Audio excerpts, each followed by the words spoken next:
attention! We're starting now! Go!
Hey, what is up, everybody? Welcome here to Pop Culture Philosophers. Welcome, in fact, to Rockin Robbie Live. I am your host, Rockin Robbie Billups. How is everybody doing? I hope you've had a great week. Hope you've had a great weekend. Hope you've had a last few good weeks, because we haven't seen each other here on Rockin Robbie Live in quite a few weeks. However, we're back tonight, ready to rock and roll, and we're going to be talking about comics, movies, pop culture, and a whole lot more, including the DC sneak peek, DC in the Audies, where we're continuing our look at Batman Hush, and of course, show and tell and a few other surprises. Now, even though we got a grandiose plan, the show is fueled, driven, if you will, by your questions, your thoughts, your comments, and your concerns, so get them in right now. What do you want to chat about? What do you want to talk about? This opening shot is for you. I said that I don't even have a shot. I do have a little bit of tequila back in the bedroom, so tell you what, we've just recently crossed 10 years here on YouTube for Pop Culture Philosophers. That's right, we are officially in the year PCPX. So if anybody wants to throw a $10 super chat, we'll do a tequila shot for $10. At least for one or two, maybe three. We'll see what happens. I don't know how much I have left or how much tequila I actually want to drink tonight. Anyway, what is up, everybody? Hope you are having a wonderful time. I'm having a wonderful time already. We barely even got it started. All right, you should follow Pop Culture Philosophers on Instagram. I almost said on YouTube, but like here you are on YouTube. You should follow PCP on Facebook and on Instagram. If you are on Facebook, join the PCP Army. That's the official Pop Culture Philosophers Facebook group. Also, you can follow me on X at the Rockin Robbie. You can help support the channel over at patreon.com/PCP or with Super Chat tonight, or just by liking, sharing, and commenting. That's right. All the support we need is you being here. So thank you all so much for being here.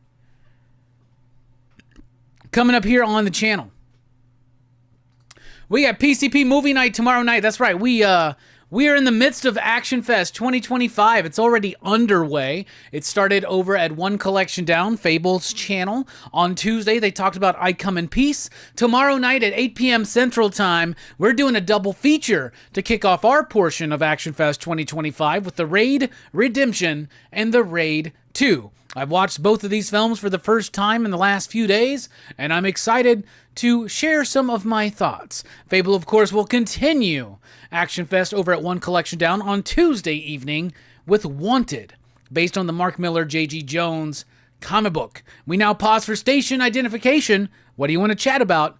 Get it in right now.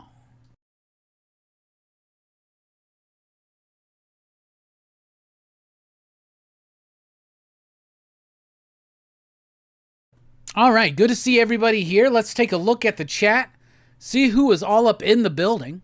We got Eddie Runner in the house. We got GTK Comic in the house. R. Ariaga. Those three are already fighting for the crown, I guess you will, in the live chat tonight. So good luck to each and every one of you. We got Two Gun Pedro in the house with the station PPCPX. PPCX. What? PCPX. What's up? Dynamite is in the house. Our Ariaga says, pop, pop, boom, station Tucun, Pedro, and of course to everybody else. Derek is in the house. What is up, Derek?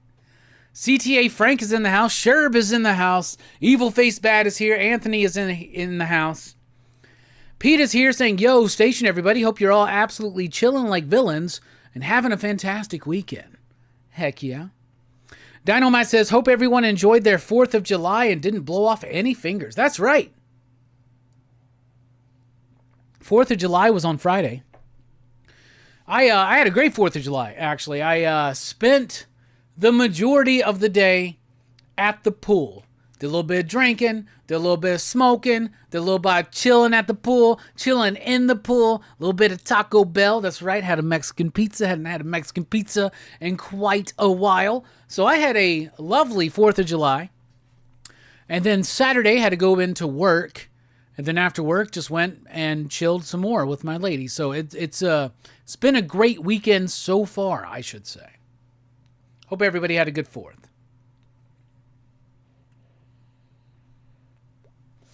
Jim says, morning all from Melbourne, Australia. Well, good morning to you, mate. That was bad. I'm so sorry. Two Gun Pedro with a shot. Taking a shot yourself, my man. Pete says, happy Canada Day and the 4th of July. Oh, did we just recently have Canada Day? Well, station to Canada. Here's to you. Easy Readers in the house. Evil Face Bad says, wonder why you got the tequila in the bedroom. Why not, my man? Why not, Evil? Introspect is in the house. Station yourself. Our Ariaga says, what do you think about motion comics on YouTube? Just watch The Incredible Hulk, The End by the Russian comic board geek. This guy puts out amazing content. I've never watched a motion comic on YouTube specifically created for YouTube. I have seen motion comics. There was a time when Marvel and DC were really in particular going after the idea of motion comics. There was a Watchmen motion comic that I had on Blu-ray. I thought it was really obnoxious and annoying, so I got rid of it shortly after. I remember watching. There was like an X-Men motion comic they did. I think from Joss Whedon's Astonishing X-Men run, and there was a motion comic. What else did they do? The Black Panther run. I think it was Reggie Hudlin's run, but it was John Romita Jr. artwork, which was weird. So yeah, a motion comic basically animating crudely, I would say, comic book art and putting it out there. Now, I don't know what the technology is like today. I would imagine that there's a lot of probably AI utilized in that, if I had to guess, but I don't know for certain. So no, I haven't seen any modern day motion comics, especially produced on YouTube. I would feel like most of that was probably done through AI, but then again, I don't know. But as far as me, I would rather read a comic than watch a comic crudely animated, whether it was by hand, a computer, or an artificial intelligence. But that's just me. That's just me. Easy Reader says, watch the first half of Sandman Season 2. I enjoyed it. Well, Easy, I haven't checked it out yet. I do remember liking Season 1. It is sad to know that Season 2 is the end. I guess because a lot of the stuff coming out about Neil Gaiman, everybody wants to distance themselves from him. That being said, Sandman has got plenty of material to go on for season after season after season. So it's a little, I think it's a shame that it's going to be truncated, but I guess I understand why. But I haven't watched it yet myself. I've been balls deep into Breaking Bad, y'all. Keanu is here, says, let's fucking go. Mexican pizza for the win. I like the way you think, sir. Anthony wants to know if I've seen the movie Arrival. Yes, I have. There's 2 movies called The Arrival, or just Arrival, I guess. Is one Arrival, and yeah, one is called Arrival, and one is called The Arrival, right? Yeah, The Arrival is the Charlie Sheen 1996 movie. I remember that one, and thought that was okay. And then there was the 2016 one with Amy Adams. I thought that one was all right. Like, I remember hearing a lot about that one, but when I watched it, and I watched it like late at night, I was tired. My girlfriend was trying to watch it. I had been up all day, and I was falling in and out of consciousness basically, and I just kind of did not really enjoy watching Arrival. That being said, I could probably rewatch it again, and it probably wouldn't hurt. So there you go. July 1st is Canada Day. Well, happy Canada Day to all the Canadians out there.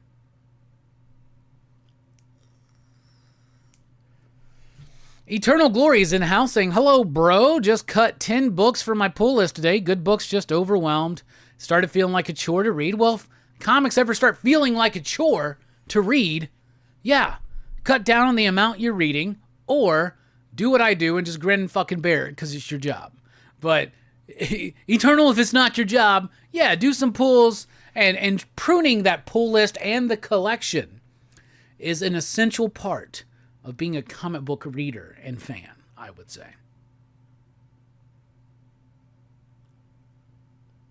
Introspect says, I have the cassette tape for the audio version of the Max. That was the precursor to the animation. Maximum Sound. Introspect, I didn't even know they did that. That's really freaking gnarly. Pretty freaking cool. Like I said, I had no idea they even did something like that, so I'll have to look it up on the internet and see if there's anything going on.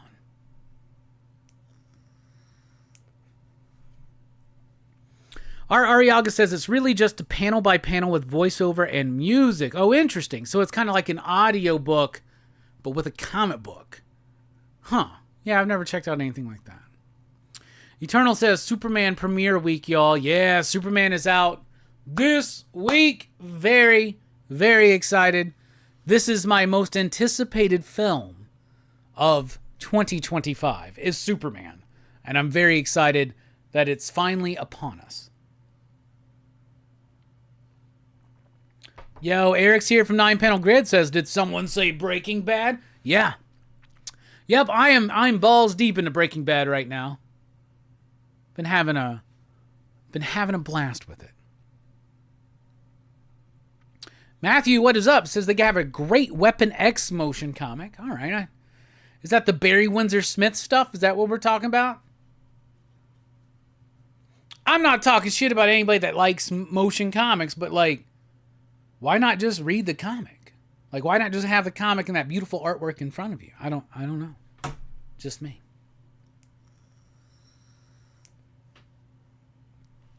Sherb says, my most anticipated comic book film since Infinity War. Talking about Superman.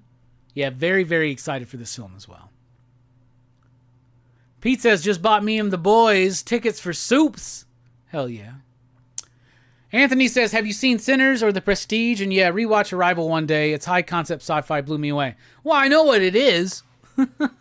I know it's high concept a little bit, and I know what it's about, but I don't know. There was something so slow about that movie and the pacing of it. Now, I have not seen Sinners yet. I have seen The Prestige. I do like it. Of course, I am a huge Christopher Nolan fan, though I would put Prestige in the bottom half of my favorite films of his, but there's not a film of his that I've done that I think is a bad film. So there you go.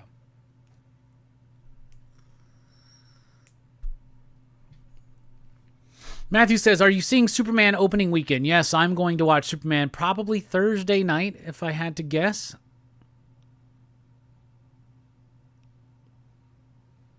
Very excited for Superman, y'all.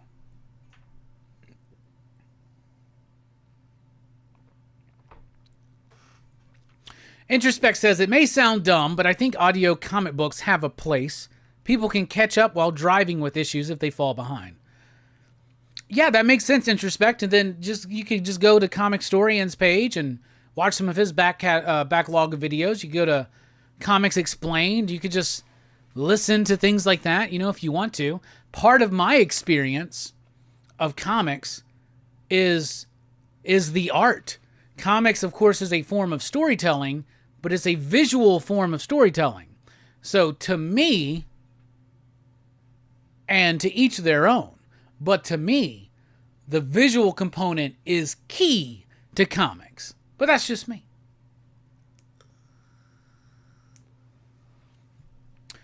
A rival director doing the next James Bond movie, Denis Villeneuve, or Denis Villeneuve, whatever his name is, did the last 2 Dune movies, did Blade Runner 2049. I've seen the Dune movies, like them. I've seen the Blade Runner 2049 movie. I thought that was okay. Maybe a little bit slow, a little elongated, kind of like how I felt about Arrival. But Arrival's something I definitely should watch again. Dynamite says, Sinners on Max, checking it out tonight. Anthony says, Sinners was dope, not a masterpiece, but entertaining. Yeah, I'm really, really looking forward to checking it out. It was another anticipated movie for me this year, but I just have not carved out the time to watch it yet. Pete says, I really enjoyed listening to comics on YouTube. It's nice to take on the medium while being able to eat and pass the time. Once again, I'm happy for you, Pete. For me, though, the art is too key to just listen to a comic story being told to me. The art of comics is more important to me than just the story. So just using it as an audio drama for me, I don't know. I mean, there's tons of audio books and audio dramas. And here's the other thing. I typically, when I listen to audiobooks, it's usually nonfiction, shit like that.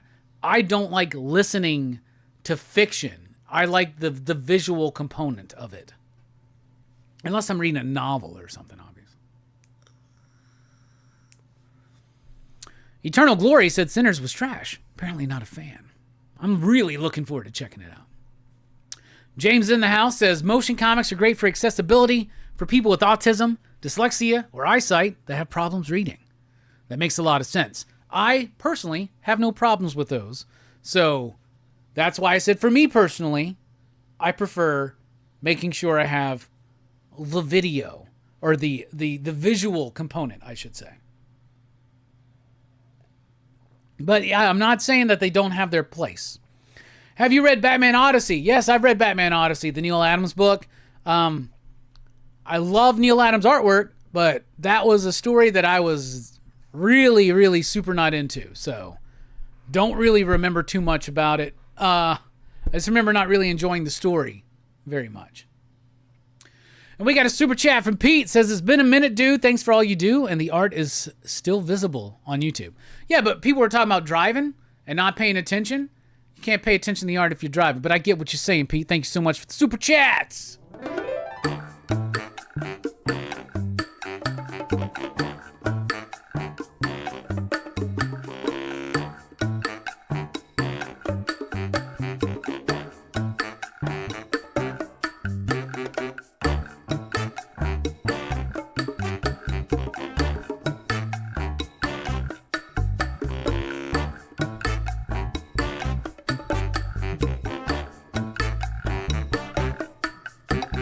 Let me tell you about this little man I know. His name is Hellboy. He was sent to the earth some long time ago to save it or destroy. Brought to this earth by Rasputin, son of a demon and a nana who had a sex with a demon, but was raised by Professor Broom. And now he fights evil and monsters. Shit! Now he fights with a man who's a fish named Abe. Now he fights with a fire starter named Liz and an ectoplasmic mess named Johan. BPRD. Wow!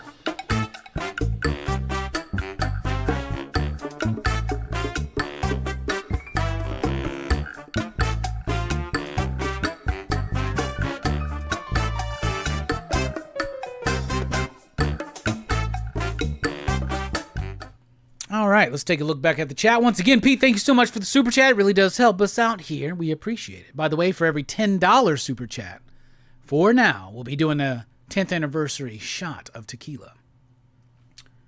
Yo, we got Link in the house. Station Steph. Steph had a great pick for Cruise Choice. A couple weeks ago, we talked about Bad Times at the El Royale. It was a great conversation. It was a really cool movie, undersung, underappreciated. So that was a great pick, Link. Thank you so much for being here. Our Ariaga says, Sinners was barely 2.5 you digs for me. Heard so much good things about the movie that maybe made me have high expectations.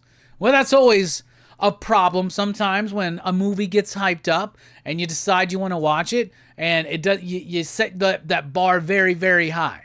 And conversely, it works the other way around. Like, when you remember or hear so many bad things about a movie and you wind up having to cover a movie like, say, The Adventures of Ford Fairlane, and you wind up watching it with very low expectations, you go, all right, this movie's pretty good. Clint Eastwood, I fucked him. Oh! Anyway. Doubles says, Sinners was just Dusk Till Dawn for me, which I expected more than a carbon copy. I've seen From Dusk Till Dawn, but I haven't seen Sinners yet, so I can't comment on that. Ghettohead says, I can't pay attention to audiobooks, especially if I'm doing chores. I can vibe with that 100%. Hey, we got Bueller in the house. Comics with Bueller. Station, my man. Love you, Travis. Miss you. Congratulations on 10 years, my friend. Miss you, buddy. I miss you too, buddy. That reminds me. PCP 10th anniversary live stream is going to be Wednesday night, July 30th. It's at the end of the month. We got a lot of guests joining us. We got some special bonuses. Y'all just wait and see. It's going to be a good time. Clear out your calendar for Wednesday night, July 30th, for the PCP 10-year anniversary. No worries at all, Pete. And here's the thing, bro. Here's the thing. If you do like audio comics, audio dramas, audio books, motion comics, I don't give a shit. Consume your entertainment however you want to, my friend. I love it. Matthew says, who do you think will take the belt from Cena? Me personally, I thought for a long time that Cena would get the belt taken back from him by Cody at SummerSlam. But now that time is nearing, I'm just so into the Cena heel turn, and I think it's getting better, and there's so many different pieces moving around it now that I think that would be a shame. But I do think it's going to be Cody that takes the belt off of him. Probably at SummerSlam, though I'd like it to go a little bit longer. But then again, you take the belt off of Cena at SummerSlam and you can start his inevitable face turn so that when he wraps up in December, he will be a face again.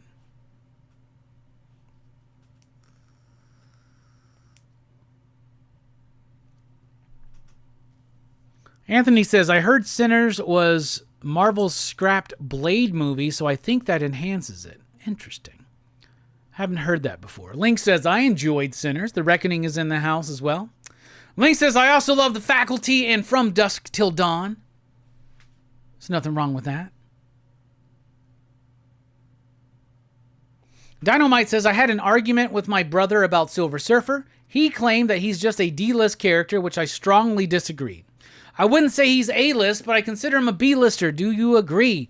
Yeah, I would say that Silver Surfer may not be an A-list character, but he is definitely a B+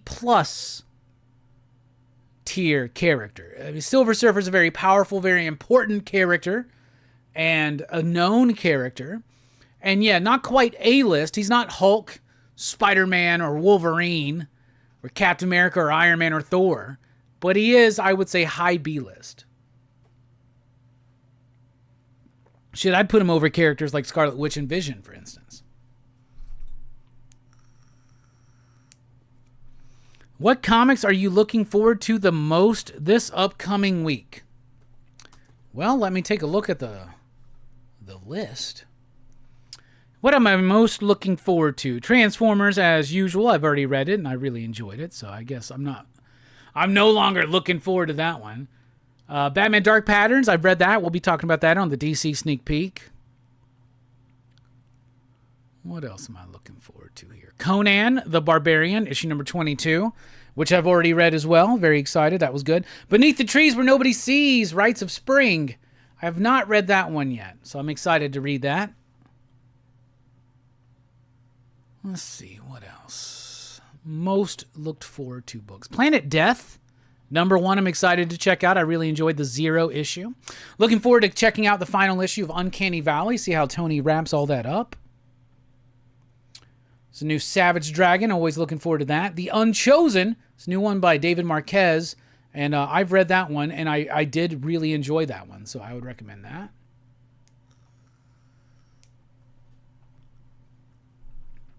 Looking at the rest of the list right now.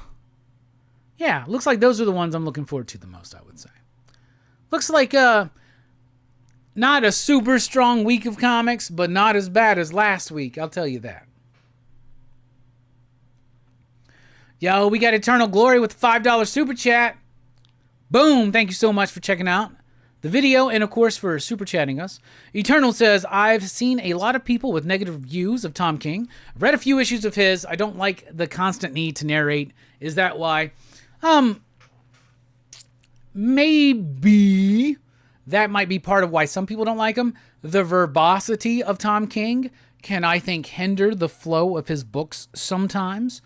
I also think that Tom King can get a little full of himself and feels like his work might be he might feel a little too self-important about his own work sometimes. So I think that hinders it.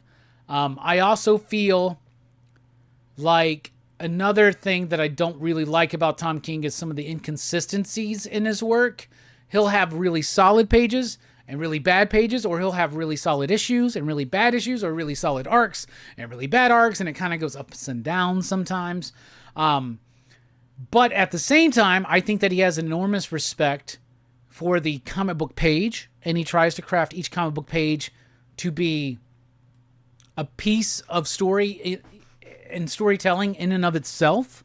So Tom King is one of those writers where I love him or I hate him. I'm usually very not much in the middle of the road. But at the same time,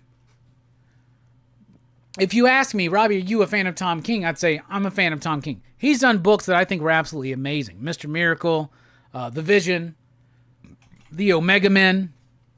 But then he's done works like, or Human Target, great book. But then he's done books that are a little hit or miss. They're a little up and down, a little inconsistent. They're great in parts and bad in other parts. His Batman run comes to mind. Rorschach, Strange Adventures, Grayson. These are books that I think he's got elements that work and elements that don't. I think his Wonder Woman's kind of tipping into that territory now. But thank you so much for the super chat and keeping the lights on. We appreciate it.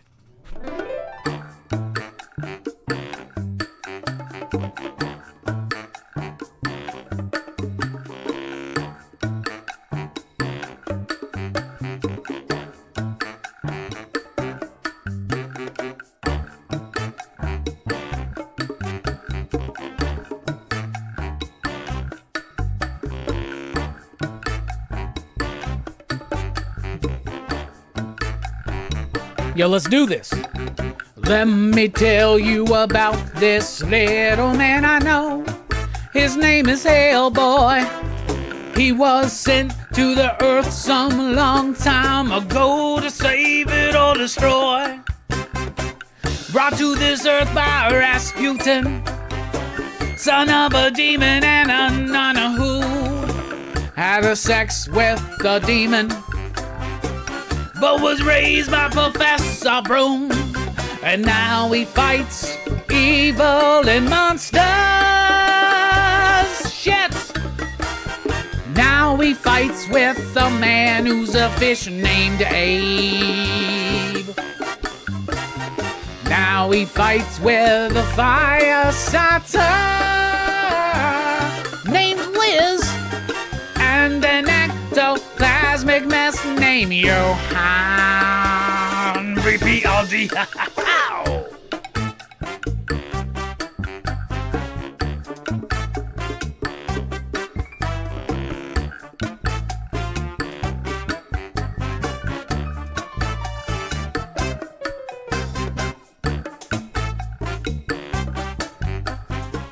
All right, Eternal, thank you so much for the super chat. We really do appreciate it. Cantonese Comic Kid is in the house. What's up, my man? Link, referring to Eternal Glory's question about Tom King, says most people jump on a bandwagon, Eternal. And yeah, Link, I would agree with that too. Favorite female wrestler, current and all time, from R. Yaga.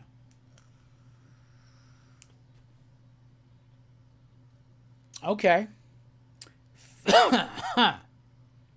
Favorite female wrestler.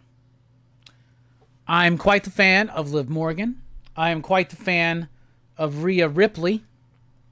And right now, I am a huge fan of Stephanie Vaquer. So, as far as all time goes, I mean, you throw Trish up in there, but for the most part, Liv and Rhea and Stephanie nowadays are really, really like impressing me. It just sucks that Liv Morgan's hurt. Wish her a speedy recovery. Evil Face Bad says, Robbie, do you know when Dynamite is officially moving to another publisher? I've missed out on Thundercats issue 16 and 17 now, plus some Darkwing Duck. Evil, you haven't missed out on anything.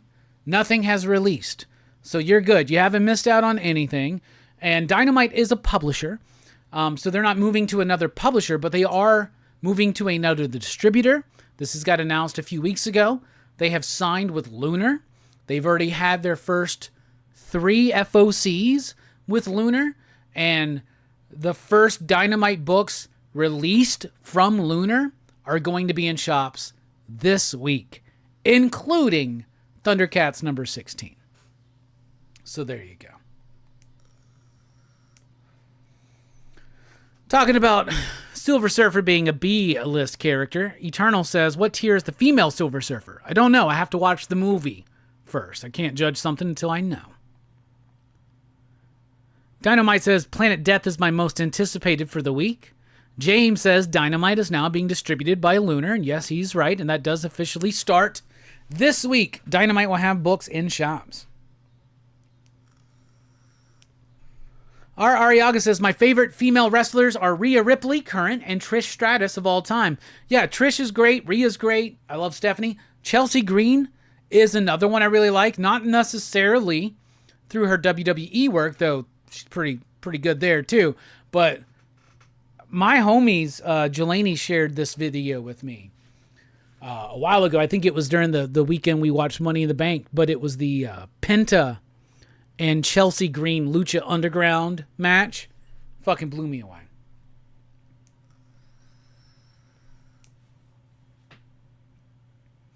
Matthew says, I predict they bring back Lesnar to beat Cena. Cena wins a rematch in December and retires as champion. Well, that would be booking. That would be some interesting booking. Pete says, what the heck is going on with the pool box? Is everyone else missing Marvel and other publishers? Yeah, Pete, the reason why is because Dynamite's fucking shit. Or not Dynamite, but Diamond is fucking shit. And they owe a lot of people money, including Dynamite. A lot of publishers are owed money from Diamond, and they don't seem to be in a hurry or rush to pay it. So I would not recommend using Pull Box anymore.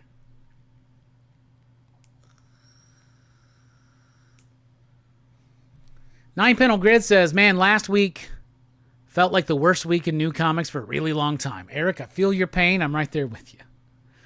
Anthony says, you messed with Malibu Comics and the Ultraverse? I did a little bit back in the day. I haven't read those things in years, though. That'd be an interesting thing to revisit, I would say, for certain.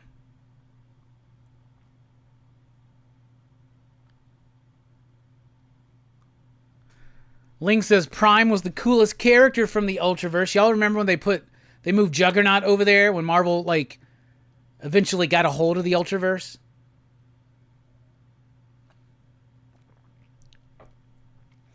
Dynamite says the Ultraverse was his favorite comics in the 90s. Hell yeah. Link says, still got the Prime action figure. Hell yeah. Sun says, let's support Rockin' Robbie on America's Got Talent. Yeah, we'll see. Thank you, Keanu. Pete says, nothing wrong with a bandwagon if it brings in new fans. Yeah, but the bandwagon in particular we're talking about, Pete, is the hate train. People love to join the hate bandwagon.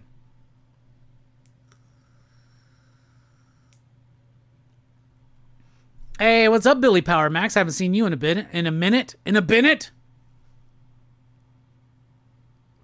Cantonese Comic Kid, I have not checked out the Vampirella Book Club yet. Looking forward to it. How many episodes have you done so far? I have not been hitting the deadlifts. In fact, I've been gaining weight. I've been very unhealthy these last couple months. Probably drinking too much, eating too much good, rich food. I need to get back on track.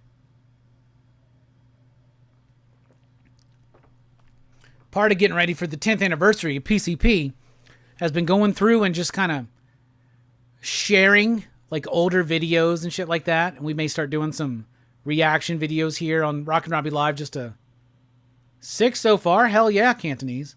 Have to check that out. What was I talking about? Oh yeah, been looking through some of my older videos. I'm like, man, I was 40 pounds lighter back then. Fuck. Should get back to that.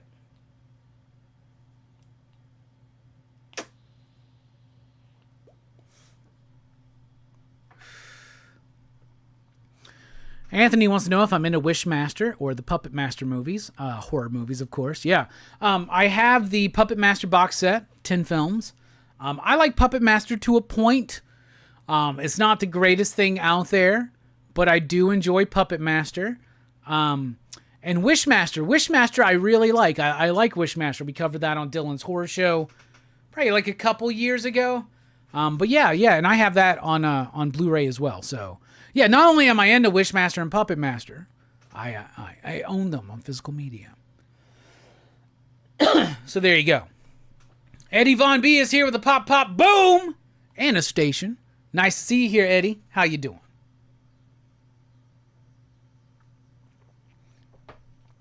All right, we've had 2 $5 super chats so far, but it's a $10 super chat that will have us do a 10th anniversary tequila shot.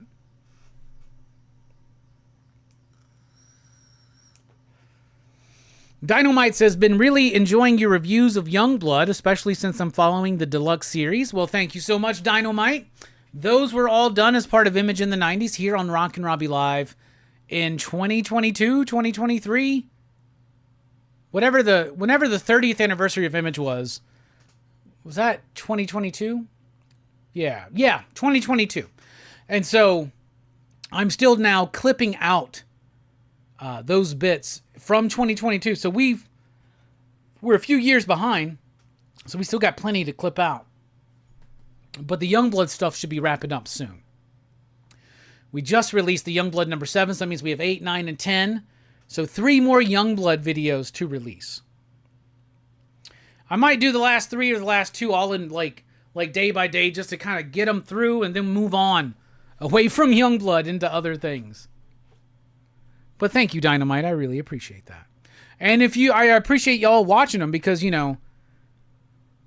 I really love doing the Marvel in the 90s, Image in the 90s, DC in the whatevers. I love doing shit like that. But when you do it on Rockin' Robbie Live, not everybody gets the chance to see it. And sometimes y'all that did get a chance to see it, maybe you want to revisit it.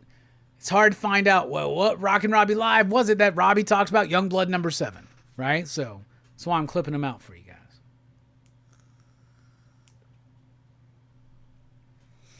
Eddie says, Station, I just read the Blood Squad 7 Volume 2 trade, and it's making me want to go back and actually read Youngblood.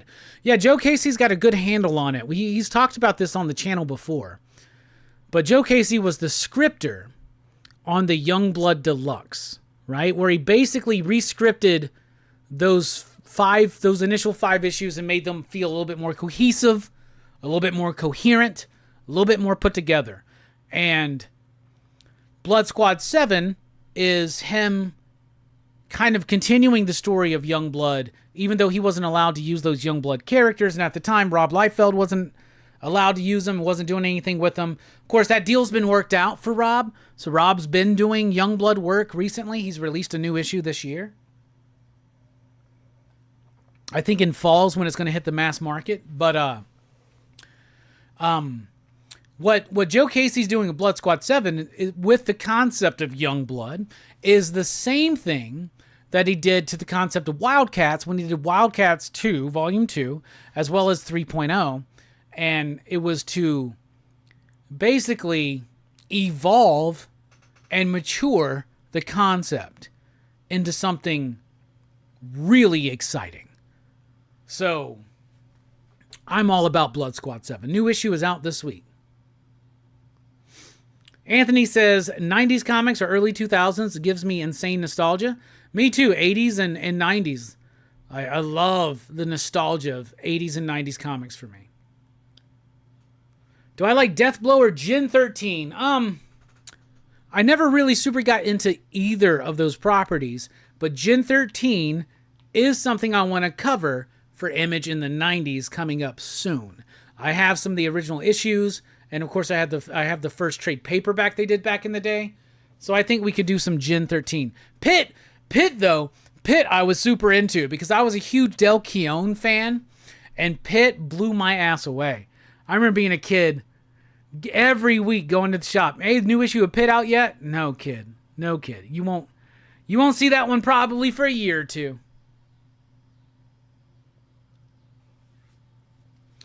Robbie, what book would you like to see Greg Capullo do?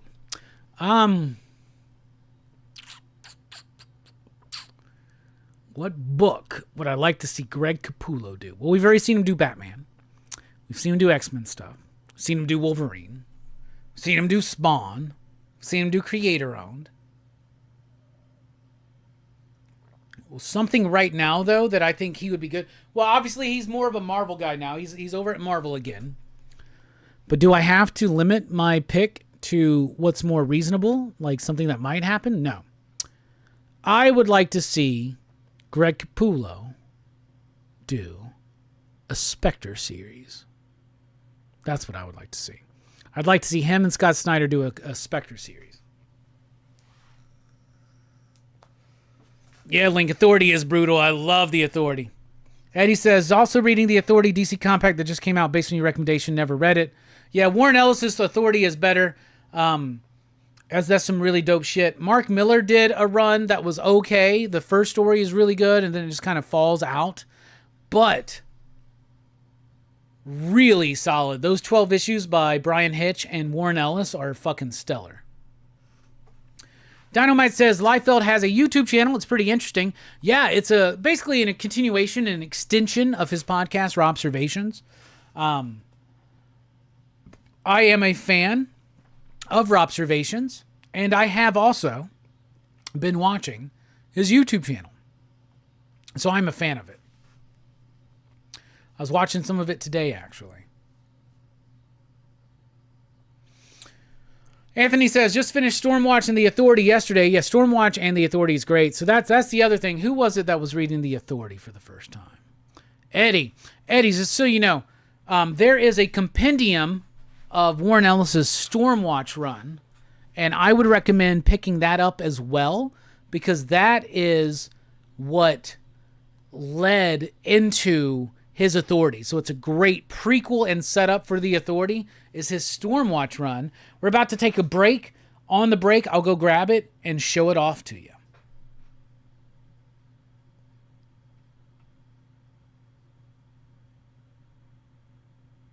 Joe says, hi, Robbie. I'm so behind with Dynamite books, 4 to 5 months. Well, then Joe's not feeling the lateness of some of those books. But it's all been worked out. Dynamite's got new comics in shops this week. Very, very excited for that. Introspect says, when I hear Pit, I think of the new universe title, The Pit by John Byrne. I liked that story. You know, I've never read that. I'm a huge John Byrne head, too. John Byrne was the first name in comics I knew. I knew who John Byrne was before I knew who Stan Lee was. Anthony says, oh yeah, I've seen the Rob Liefeld had a channel on YouTube today as well. Came up in my algorithm. It's definitely cool. Eddie, I would recommend that you go back and read the Warren Ellis Stormwatch. You don't have to read anything else. Link says some of the language Miller was using during his run would not fly today. You're 100% about that. Anthony says, yes, read Stormwatch 37 through 50, then Volume 2, 1 through 11, and Aliens Wildcats. It's amazing. Yeah, the Aliens Wildcats series, by the way, is not part of that compendium that I'm going to be showing off. Because Aliens, obviously, 20th Century Fox, now Disney, now Marvel, Wildcats, Image, Wildstorm, now DC, rights issues. So yeah, that one you'll have to find the one shot on its own, but it's good to have because it is the official end. Anthony said he liked it more than The Authority. Link says all the characters set up with Stormwatch. Absolutely. Eddie appreciates everybody's. Eddie Von B says, have you ever watched the Tales from the Crypt with Peter Cushing and Joan Collins? I'm sure I have when I was younger, but I haven't in my adult life, but I have the entire series. Oh, you're talking about the movie Tales from the Crypt. Yes. Yes. I thought you were saying they did an episode. I was like, that's weird. I thought Peter Cushing was dead by that point. But no, yes, I have seen that, but it's been a long, long time ago, bro. They did Vault of Horror as well, right? Hammer or whatever.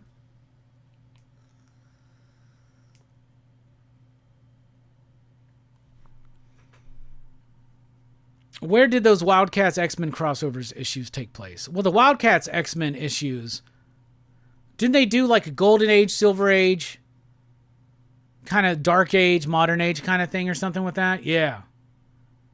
I don't know. I haven't read those in years, bro. I have them. I think they were before the Storm or the Authority launch, but they were from the late 90s, maybe early 2000s. I have them all 4 of them, but I haven't read them in forever.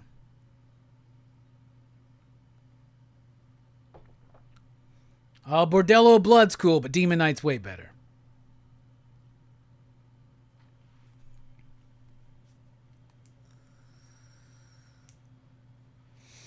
Eddie Von B says, I love that movie, 1972. I talked about it on a Hydra Asylum last night, and no one knew what I was talking about, so I had to ask. Yeah, well, when you're on a stream with a bunch of scrubs like Hydra Asylum, that's what's going to fucking happen.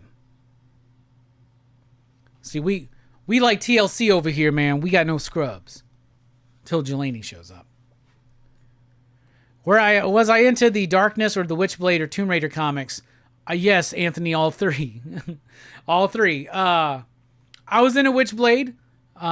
Not as much, though, as I was into Darkness, though. Darkness, of course, was written by Garth Ennis, with Mark Silvestri on the artwork. But then eventually Del Keown came in there, Scott Lobdell, Paul Jenkins.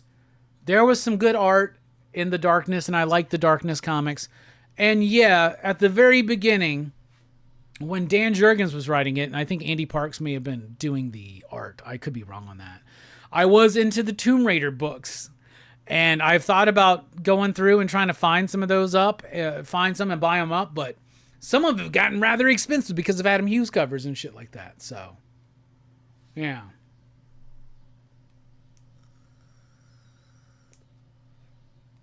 I was also, for a brief moment, into a book called Spirit of the Tau, and that's another one I've been wanting to bring back into Image in the 90s. Another big Image book I was into in the late 90s, early 2000s was Dark Minds, the Pat Lee book, and I still have every issue.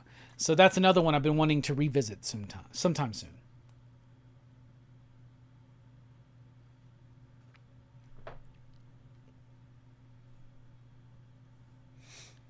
Evil Face Bat says Robservation's name was ripped off from another YouTube channel that's run by Robert Burnett.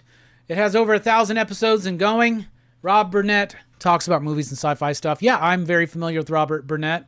Very familiar with Robservations. And my name is Robbie.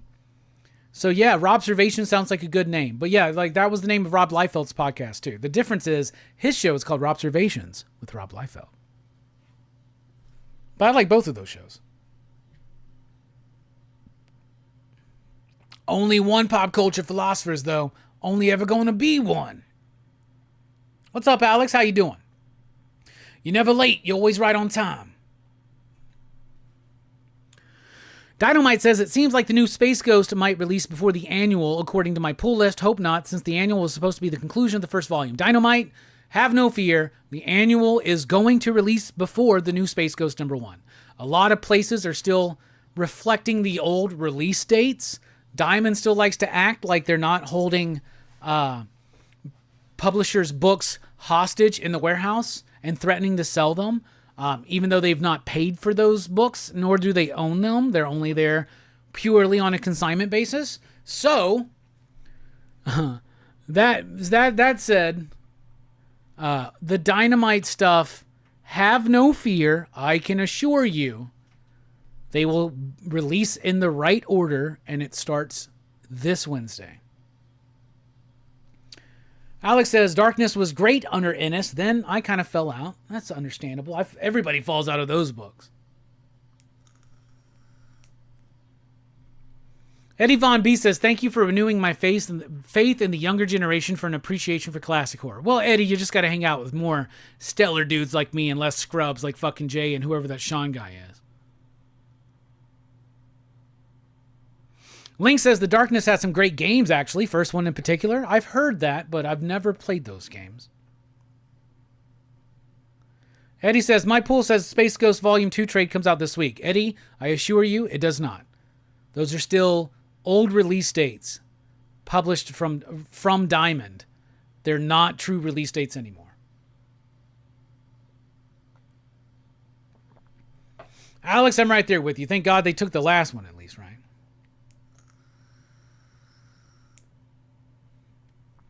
I did not get any of the Humble Bundle stuff from Dynamite. I have access to pretty much anything Dynamite I need. Eddie got it, though. That's awesome. Heck yeah. All right, we're going to take a quick break. When we come back, DC sneak peek, DC and the Audies. We're going DC crazy here on Rockin Robbie Live.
That place feels colder than get up in there and go That's a nice shot. Did you remind me that was happening there? Yeah, I sure did. Nice. I don't know, this is like always. This is a place that we used to like come and just chill and kind of like, it's kind of peaceful.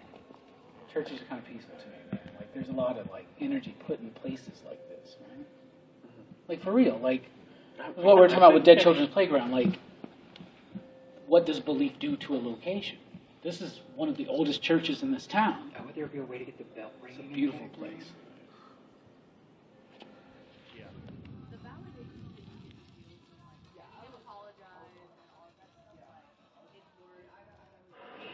So, like I know they've all kind of said at this point, this is our first really big one, and it's a huge moment to capture on film. I've been saying for weeks leading up to this, it feels like we've kind of been legitimized. And, I mean, the further we get into filming Signal and Noise, the more I think that the point of this whole thing is really about growth and change and all that kind of stuff, you know? I think it'll be an exciting night. Like I was saying to Robbie, it definitely has a lot of foot traffic around here. There's people all over the place, people come in here constantly to eat, right? But, I don't know. So, we're going to see if we can play off that, kind of get that atmosphere going. Right now it feels kind of chill, kind of quiet, but maybe when the lights get off, we get going, maybe it'll be a little different. But sometimes you would go down there and you'd be the only one. Like I went down there one night, and I swear when I got down to the bottom, somebody said my name, like right behind my head, and I thought it was my friend, and I turned around and nobody was there. Okay. We like to talk about the esoteric occult stuff that I'm into. I use a lot of like Egyptian work, right? Where the apparition is supposed to be, and these amazing tables. This is a comic book table representing us, the deep, right? Absolutely. And then over here, ancient Egypt. Right here where the apparition allegedly was. There's a reference to comic books, a reference to esotericism. It's interesting, it's cool. I definitely think we should focus something in this area. There is, definitely it's the basement that feels the most like oppressive, like being back in that corner. That just could be because you're all the way back, you know the exit's so far away.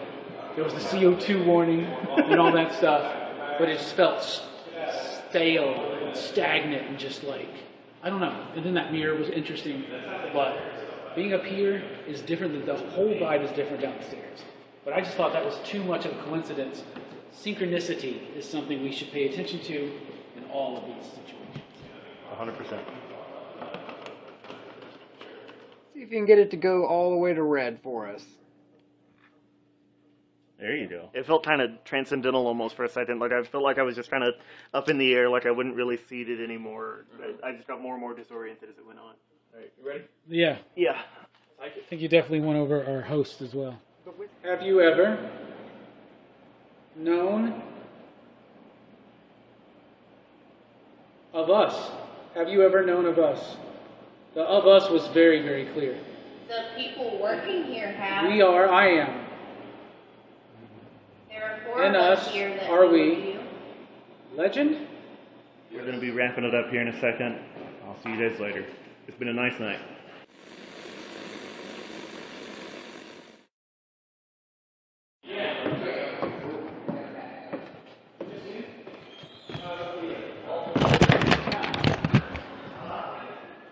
That's step again.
What's up, everybody? Welcome back here to Rockin Robbie Live on Pop Culture Philosophers. I am your host, Rockin Robbie Billups. We've had a great show already talking about movies, comics, pop culture, and a whole lot more. Of course, we're going to continue that on into the second part of the show, including the DC sneak peek, DC in the Audies, a little bit of show and tell, and maybe a little bit of even more fun stuff, depending on what you want to talk about, because this show is driven, fueled, if you will, by your questions, your thoughts, your comments, and your concerns. So get them in right now. What do you want to talk about? Follow, by the way, Pop Culture Philosophers on Facebook and on Instagram. If you're on Facebook, join the PCP Army. That's the official Pop Culture Philosophers Facebook group. You can find podcasts and more at popculturephilosophers.com, and you can support the channel over at patreon.com/PCP or with Super Chat tonight. But all the support we need is a like, a share, subscribe, all that jazz and more. Tomorrow night, we continue Action Fest, which has already started over at my man One Collection Down's channel. That's right, Fable has already kicked off Action Fest 2025. PCP adds our contributions starting this week, tomorrow night, 8 p.m. Central Time. We're talking about the Raid Redemption and the Raid 2. Fable's going to be continuing the Action Fest love on Tuesday night with Wanted, based, of course, on the comic book series by Mark Miller and J.G. Jones. We now pause for station identification. Let's get it going.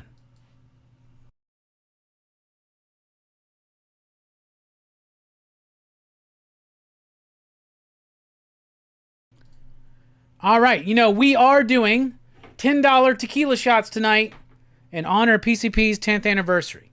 Now, we have had 2, now I see 3 super chats, all for $5. So none of those have been a $10 super chat. However, I'm going to take Pete and Eternal super chat, and I'm going to make it a $10 super chat. We're going to take a shot of tequila in honor of PCP's 10th anniversary, which we celebrated on the 1st, and we got a live stream to celebrate it on the 30th. Here's to you, PCP Army.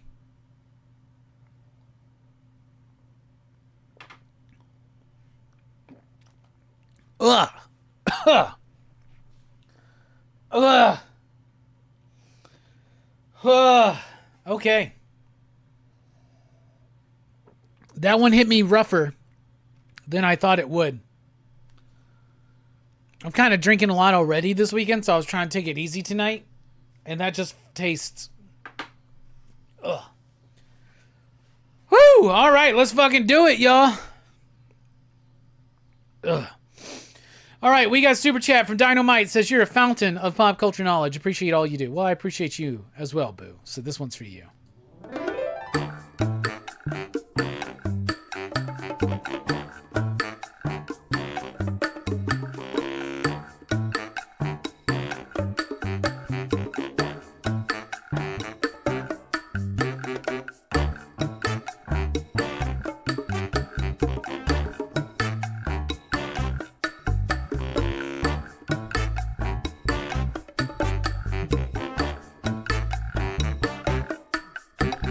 Let me tell you about this little man I know. His name is Hellboy. He was sent to the earth some long time ago to save it or destroy. Brought to this earth by Rasputin, son of a demon and a nun who had a sex with a demon, but was raised by Professor Broom. And now he fights evil and monsters. Shit! Now he fights with a man who's a fish named Abe. Now he fights with a fire starter named Liz. And an ectoplasmic mess named Johan. PPRD. Ow!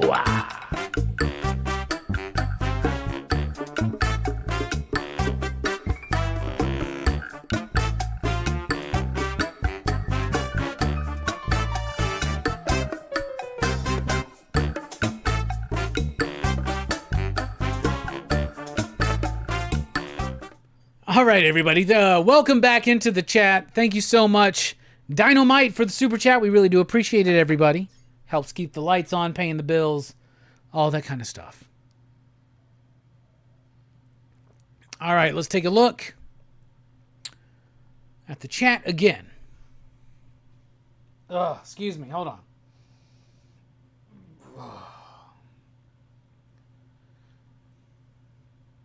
Yeah, like I said, I've been drinking a lot since Friday, especially. So, all right.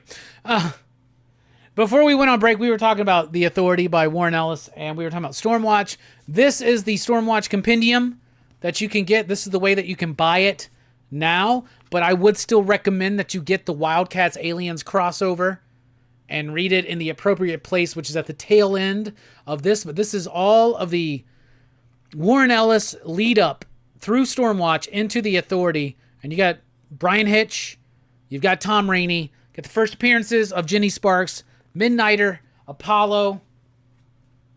Really solid, great late 90s Wildstorm comics. We also were doing a little bit of talking about The Darkness. Here's my Darkness Origins Volume 1 trade paperback. This is like the initial 6 issues or something. I think it's the initial 6. Yeah, the first 6 issues of The Darkness collected. And what's cool about this collection is I have met both Mark Silvestri and Garth Ennis, and they have signed both of them this book. That's Garth Ennis' signature, and that's Mark Silvestri's right there.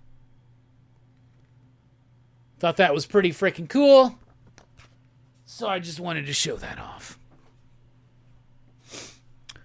All right. Link says, DC and the Audies color me curious. Bruh, we're just going through Batman Hush. We're going to be talking about Chapter 4 tonight. We've been alternating between the Eric Larson Wolverine run and the Batman Hush run.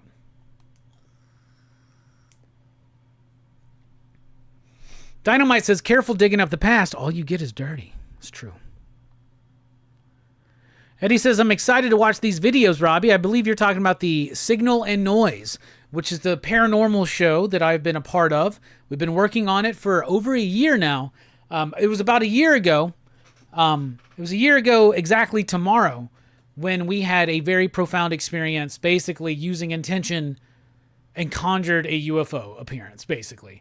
We tried to recreate that this week to a lesser degree of success, but it was still interesting, and we're still doing it. So yeah, that clip you saw was from an episode. We had a local pizzeria that is in one of the oldest buildings in my town reach out and want us to do a paranormal investigation, and we did, and we had a really profound time. So that's what that was from. I am dropping in the chat right now a link to the YouTube channel to the show. There's a bunch of teasers on there right now, a bunch of little clips and things like that. We're still working on the first, batch of episodes, I guess, but they'll start dropping soon-ish. Jesus, I'm gassy tonight. Anthony says, the new Final Destination movie was super gory. Anyone seen it? I have not seen it. I have not had time to go to the theater at all. I wanted to go see the new Jurassic Park movie. I guess Jurassic World Rebirth is what it's called. But I didn't get a chance to. I still am behind on Sinners. I have a movie pass, and I'm just wasting money right now. But Superman is this week. Fantastic Four is coming up. It's time to get back on the ball. Link is excited for the Raid 1 and 2. I believe he's going to be on the show with us, right? Yep.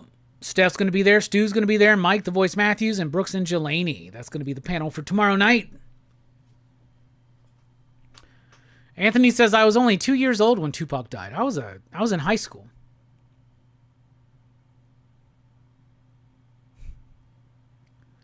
Two Gun's excited for the Raid 1 and 2. Two Gun's the one who sent me the Raid 1 and 2, and that's why we're covering it. Send me a movie, and we'll add it to the channel. Might take a minute.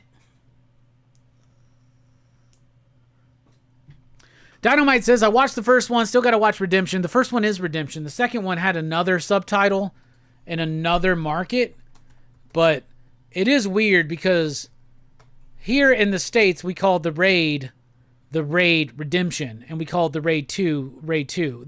It's weird. It's also known as the raid Retaliation, apparently. Indonesian films made by a Welsh filmmaker. I have a lot of thoughts about these raid movies. I've heard a lot about these movies. I heard they're some of the best action movies of the modern era, and I'm very excited to talk about them. And my first question is, why the fuck is the second one so fucking long? It's 2.5 hours. What the fuck's wrong with them? It's longer than Terrifier 2. What the fuck?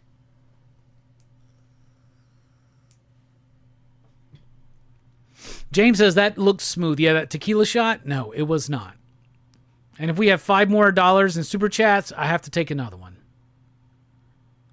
What's up, Pete? How you doing? Yeah, we got Fable in the house. One collection down. What is up, bruh?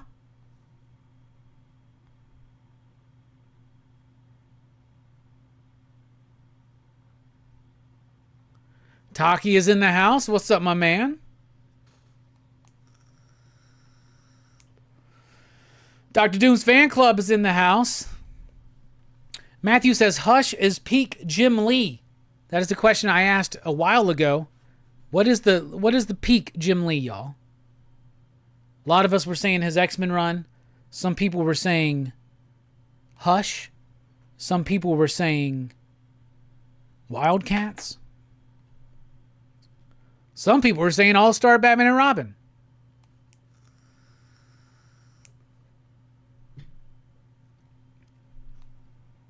Oh, thank you so much, Stu.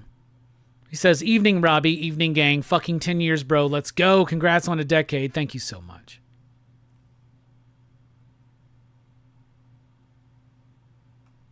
Eddie, I agree. The current Ultimates is so good. Don says, I almost did a super chat, but it seems cruel. Don't worry. I'm sure I can handle the second shot even better.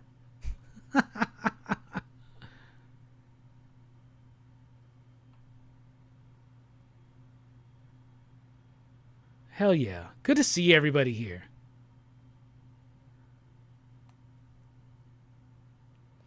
Double says X-Men isn't peak Jim Lee.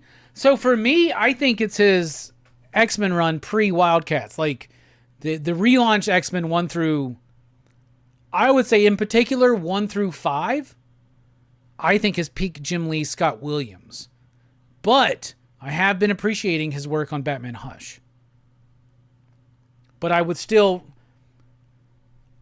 think Scott and him have a better rendering on those issues of X-Men, like 1 through 5 in particular. I think the peak might be 4, issue 4, which is the first Omega Red, I believe.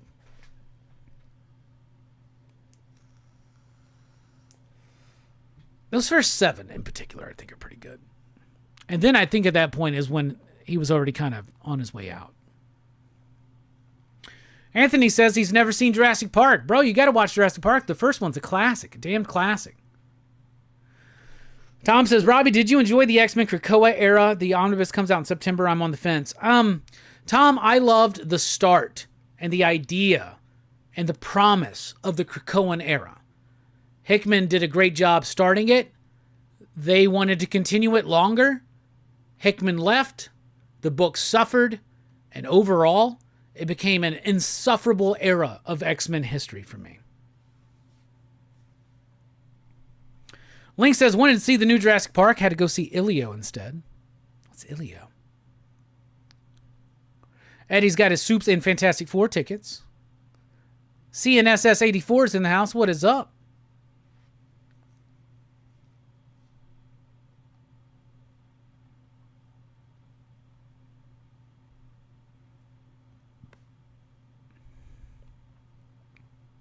I lost myself in the chat. Just had a commercial break into the live stream. That was weird. Got to make money somehow, Don. YouTube puts the ads in, not me. What's up, Metal Elf? If I could guarantee a certain level of super chats every Rockin' Robbie Live, we would do it with no commercials.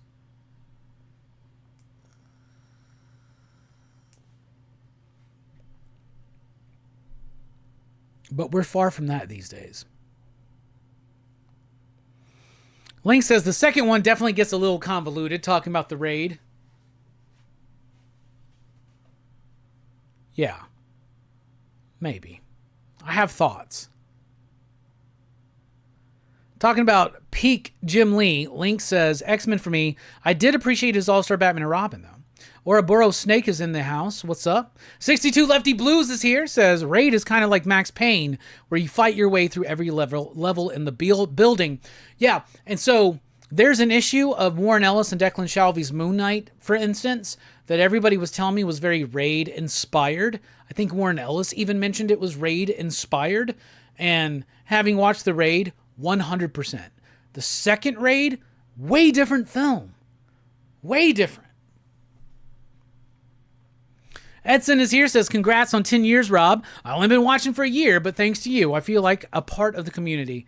Well, it's not just thanks to me, it's thanks to these guys and these gals out there in the chat. The PCP Army Station, best community here on YouTube.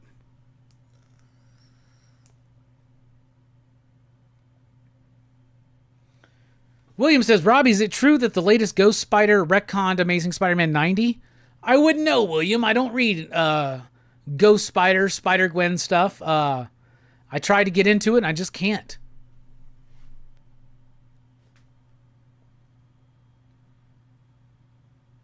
Anthony says, do you like Ed McGuinness's artwork? Yes. Yes, some of my favorite artwork from Ed McGuinness is Superman work. His Superman work with Jeff Loeb back in the late 90s, early 2000s. That was great stuff. He had a run on Mr. Majestic with Joe Casey. That was pretty fucking good. He did some Deadpool work that was really, really solid. Yeah, I like Ed McGuinness. I even like some of his recent Spider-Man work, even though I didn't necessarily like the stories. One collection down, my man Fable says, can't wait to hear your thoughts on the raid tomorrow. Yeah, me too. Metal Elf says, cool shirt, Robbie. Let's show you the whole shebang. Return of the Living Dead Part 3. You know, guys, I don't want to give any sneak peeks away, but we're already filling up the panels for our Horror Fest this year, and I'll go ahead and let you know we're covering Return of the Living Dead Part 3 on PCP Movie Night for Horror Fest 2025. So get ready. R. Ariaga says Peak Jim Lee is his Uncanny X-Men run.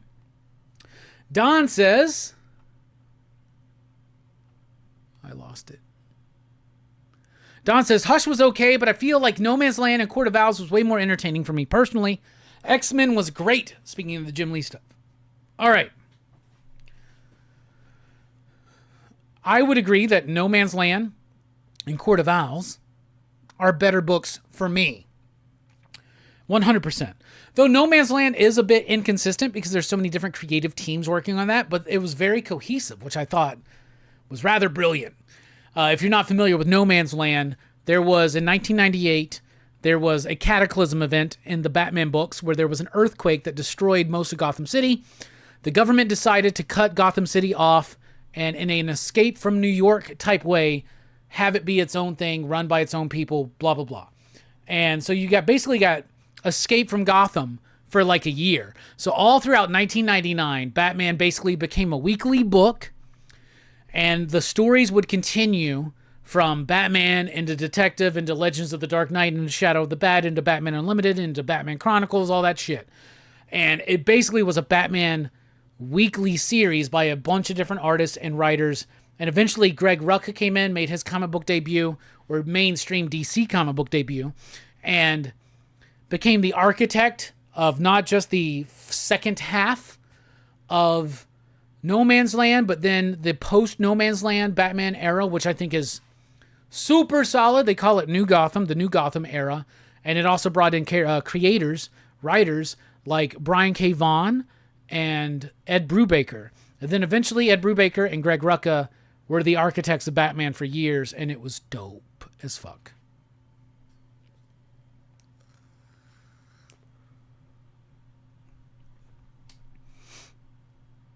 Oh, it's the new Pixar movie. Did it for the kiddo. Well, that makes sense, Link. That makes sense. Hydra Asylum, those scrubs over there say, love the Raid movie. Seeing Superman on Tuesday. It's so close. I'm excited for you, Jay. Billy says, I agree with Robbie for once on the Krakoan run of the X-Men. Don says, I didn't remember one popping up before. Don, let me tell you something I've done. I'm on YouTube so much. I watch a lot of fucking YouTube. Like, YouTube is my... Like, I watch a lot of YouTube. Whether it's... And honestly, it's not even a lot of comic book content. You know, ever since Ed Piscor passed away, I don't watch a lot of comic book content on YouTube, though lately I have been watching a lot of Rob Liefeld. But I watch a lot of wrestling content. I watch a lot of esoteric, mysterious type stuff on YouTube. I listen to a lot of podcasts. I watch a lot of things about the history of food and the weird pop culture history of food and shit like that. So YouTube is something that I watch so much. So I unlocked a free trial of YouTube Premium. It's like $12.99 a month or something, but it takes all the commercials out of YouTube. I am on YouTube so much, this has saved me hours out of my weeks. Hours. I no longer have ads. And to me, I'm cool with it, right? Then some people come up, Robbie, as a YouTube content creator, doesn't that like bother you because you make money on the ad revenue? Yeah, I do. But if a YouTube Premium member watches my content, I make a portion of that too. So I really don't care what you do. I don't care if you watch me on an ad block or whatever. I just want you to watch me. That's all. But if you watch a lot of YouTube, YouTube Premium is my favorite subscription service that I have.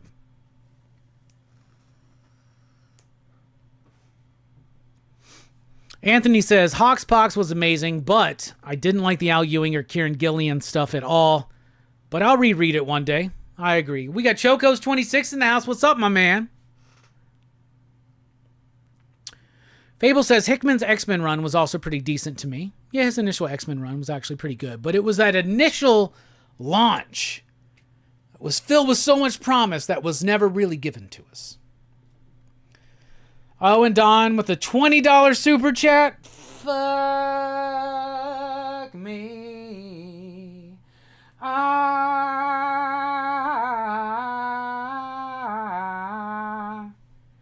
All right, I said for a $10 super chat, we would do a shot. You gave me 20, bruh.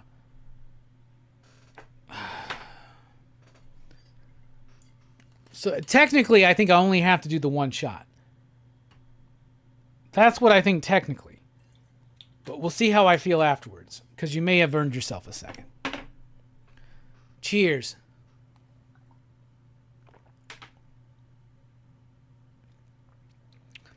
That one went down way smoother. Still wasn't pretty. Still feeling it. I think I drank too much this weekend, and now it's giving me heartburn. Yeah. All right. This is for you.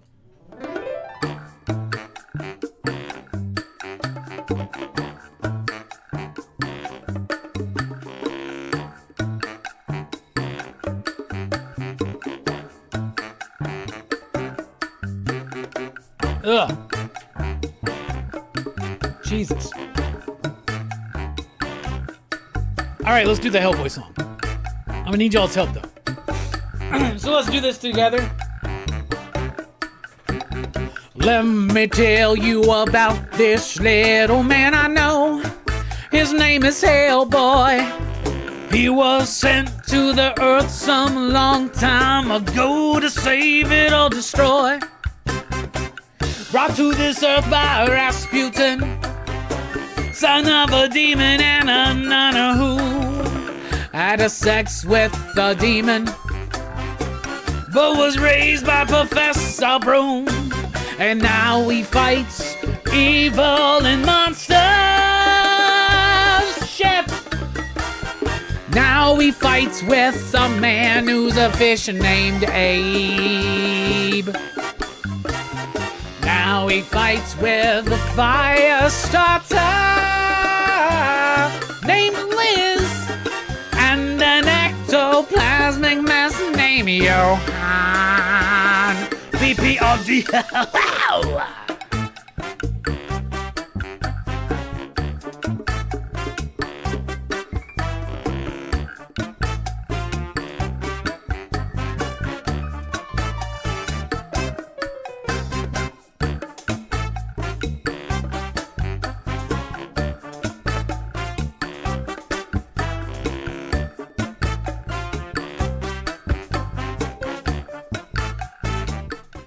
All right, Don, thank you so much for the super chat. Really do appreciate it, bruh. I love you. I know you personally. Don is one of the customers at my comic shop. And Don, by the way, I just want everybody to know this about Don. Don has impeccable taste. Don is one of the few single-digit number subscribers I have for Love and Rockets. That's how hip Don is. Don reads the cool shit. Then he also reads a lot of G.I. Joe as well. All right, moving on. Thank you so much, Don. I love you, man. Appreciate you. All right, Twitch, talking about the X-Men Krakoan era, says there was some good to the Krakoan era, but there was some absolute garbage too. X-Corps might be the worst comic series I have read. Okay. All right, that was pretty bad if I remember correctly. Yeah, Two Gun, we're lining up those shots. 9-Panel Grid says Krakoa was a great time for X-Men. Even after Hickman left, there was some gold. Overall, it just needed a little tightening up, though, says Eric. But Eric might be this year's Marvel shill. He's definitely the Kieran Gillen shill of the year. So, who you gonna trust? Hubba, hubba, hubba. Who you gonna trust? Eric, he's at home, washing his tights. Me? I'm giving out free money. I'm not really, but that was a paraphrasing of a scene from Batman. 1989. What would you like to see in an Authority movie, Robbie? What would I like to see in an Authority movie? Violence. Brutal violence. I want to see the boys streamlined, more sophisticated, more resonant in a feature film. That's what I want to see.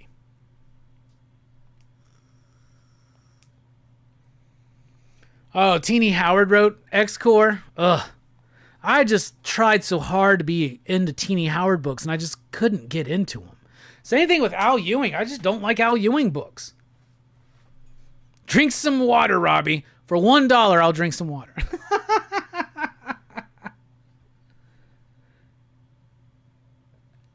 This is tea. Does that make sense? I mean, does that count?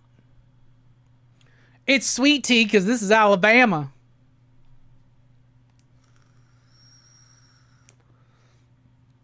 Mick G's Thundercats was dope. What was Mick G's Thundercats? What are we talking about? Oh, Ed McGuinness. Yeah, dude. I know Dynamite did a collection of the original Marvel Star Comics stuff. That would be cool to put the Wildstorm stuff up too. Put that in print. Twitch says, I mean, Excalibur wasn't that bad. Bro, it was that bad. It was pretty bad. It was the same book, just different title. Taki says, part of me wants to say Gen 13 for Jim Lee. He isn't one of my faves. Jim Lee, I don't think he ever did Gen 13, right? It started with J. Scott Campbell. Maybe Jim Lee did some covers. Maybe he did some interiors that I'm not aware of. But like I said, I'm not really a super Gen 13 guy. But it is something I wanted to cover for Image in the 90s coming up at some point.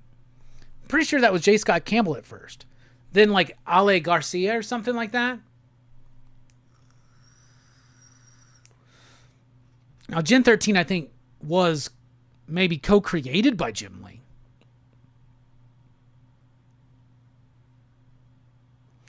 AJ says, so I understand Reed is Doom in the Ultimates because of the Maker brainwashed him after the rest of the team supposedly dies.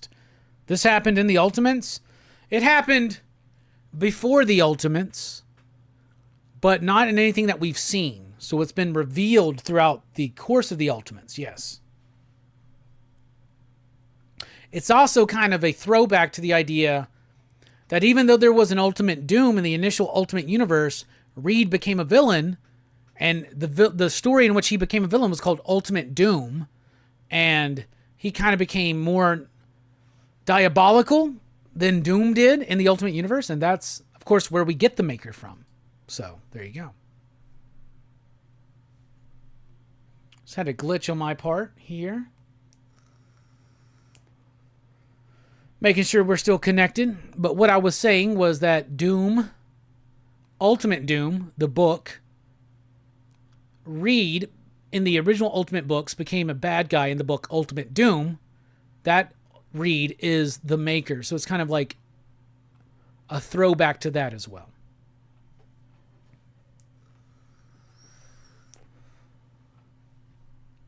All right. It's only taken me back so far here. One collection down says Teenie Howard's X books were the drizzling shits, in my opinion.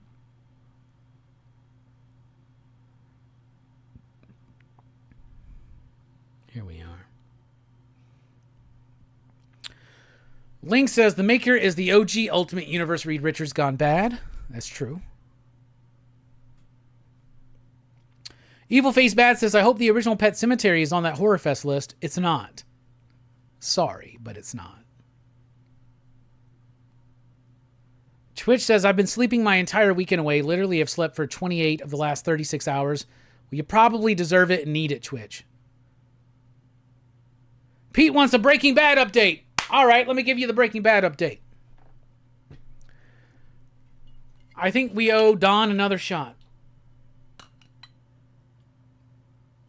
I'm running low on tequila. I've had this tequila since last Monday. This was the bottled tequila I was drinking when I did that very tequila-infused weekly comic book review this week. Breaking Bad update. I am in the middle of season 3. I finished season 1, immediately jumped into 2, blazed through season 2. I'm in season 3 now, and I'm halted just a little bit, but not too much. It's just been schedule. But we are at a point. Here's my one criticism, and I say I'm halfway through. I think I've watched 5 or 6 episodes of season 3. The last thing I remember happening is that Walt doesn't want to cook. Jesse wants to cook. Jesse is cooked. Walt doesn't want Jesse to cook. Saul has hooked Jesse up with Gus, but Gus refuses to give half of the money to Jesse and gives half of it to Walt. And a ploy, it feels like, to get Walt back into the thing. He's offered Walt this lab and all this kind of shit, but he hasn't committed to it yet. His wife is cheating on him. He's moved back in. She's regretting this. I don't know. My one criticism on Breaking Bad right now that I would say is that sometimes, and maybe it's just because, and maybe this is why I don't watch a lot of TV. Sometimes you know where the story's going. You know that Walt's going to be cooking again.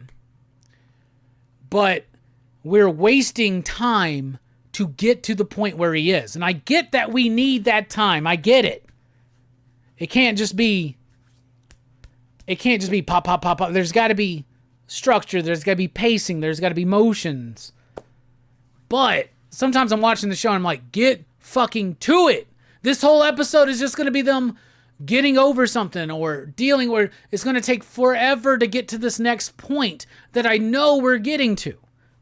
Now, some people said, that's just because you know Breaking Bad. Well, I don't. I don't know how the story winds up. I know that it's 5 seasons of a guy cooking meth, so yeah, I guess at some point, I do know that he's getting back into it at some point.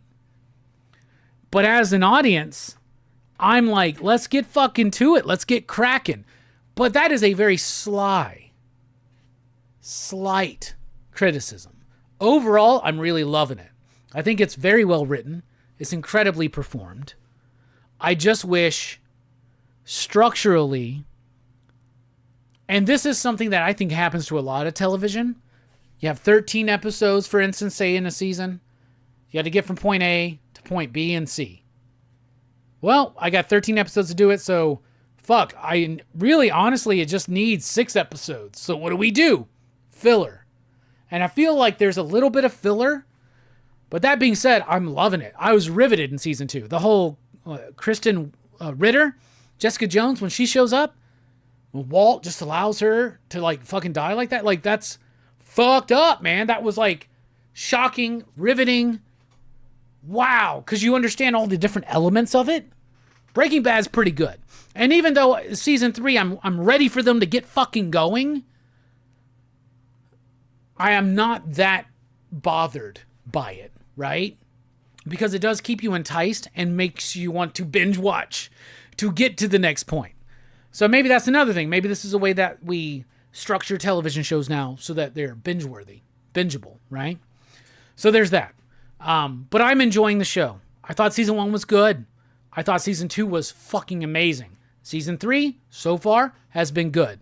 The things that intrigue me more than anything are Saul and Gus, is it? Is that the Giancarlo Esposito? Now, I will say this.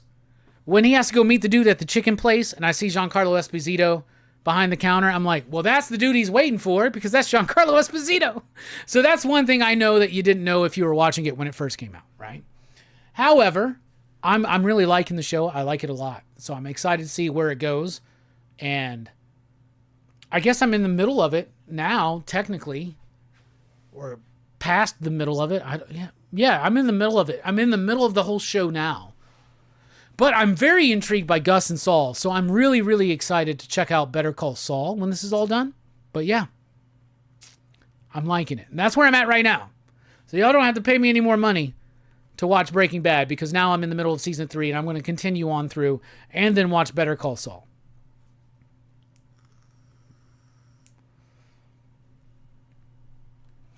One collection down says, agreed, I watch more YouTube than anything.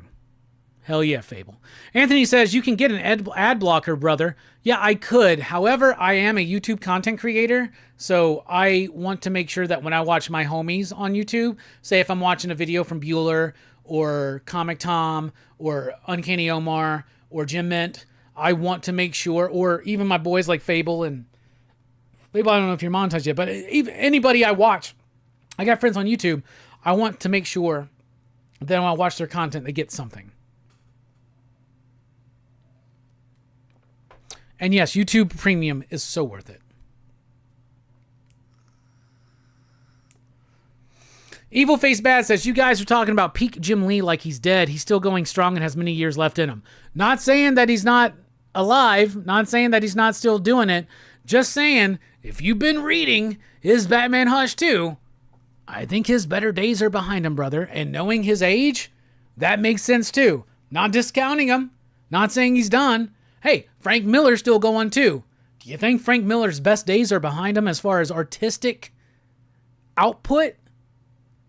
That's what I'm saying. Love me some Jim Lee.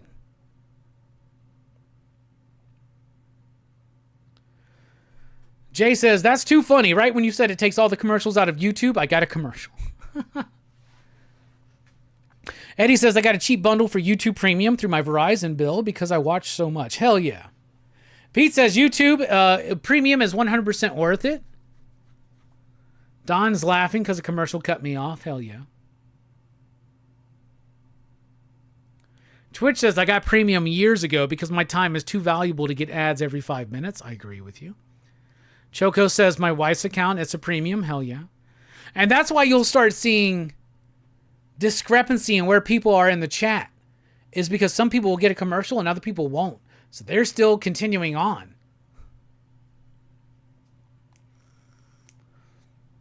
I would host Man vs. Food on the History Channel, Billy. I'd have to like get back down to at least 195 though. Eric says, YouTube Premium is the one thing I'll never cancel. It's almost a necessity. Hell yeah. Because there's nothing worse than even when you're trying to watch some of your old content or trying to check something, and then all of a sudden, you got to watch a commercial on your own shit. Contemporary Comics says, YouTube Premium is a must-have for me. Oh, Dynamite, I don't need a chaser. I'd rather act like a little bitch. Twitch, yes, I am drinking a little bit tonight. Not too much, though. AJ says, the greatest Hickman story, in my opinion, is his Fantastic Four run. I wouldn't argue with your opinion on that. His Fantastic Four work is great. But I would say the best Hickman work is East of West. This is the second shot for Don. Straight no chaser. Ugh. Pete says, where's the lime and the salt? Like I said, I'm not trying to be a little bitch here.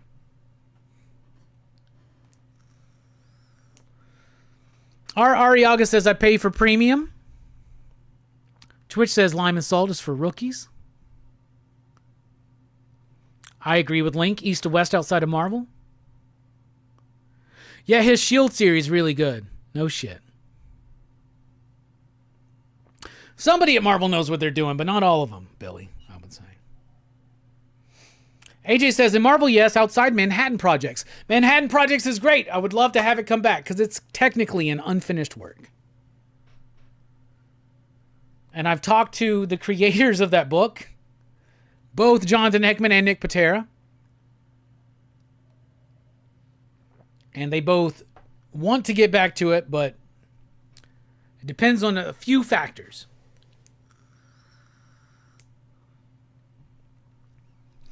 Doubles says Wolverine versus Dracula was pretty ass for me in the Krakoan era. Fable says it's a tight race for Marvel shill. What's up, Rogue Collecting? How you doing? Anthony says Al Ewing sucks besides Immortal Hulk. Even Immortal Hulk after issue 25, I think, really kind of... Twitch loves X-Men Red. That's an Al Ewing one, right?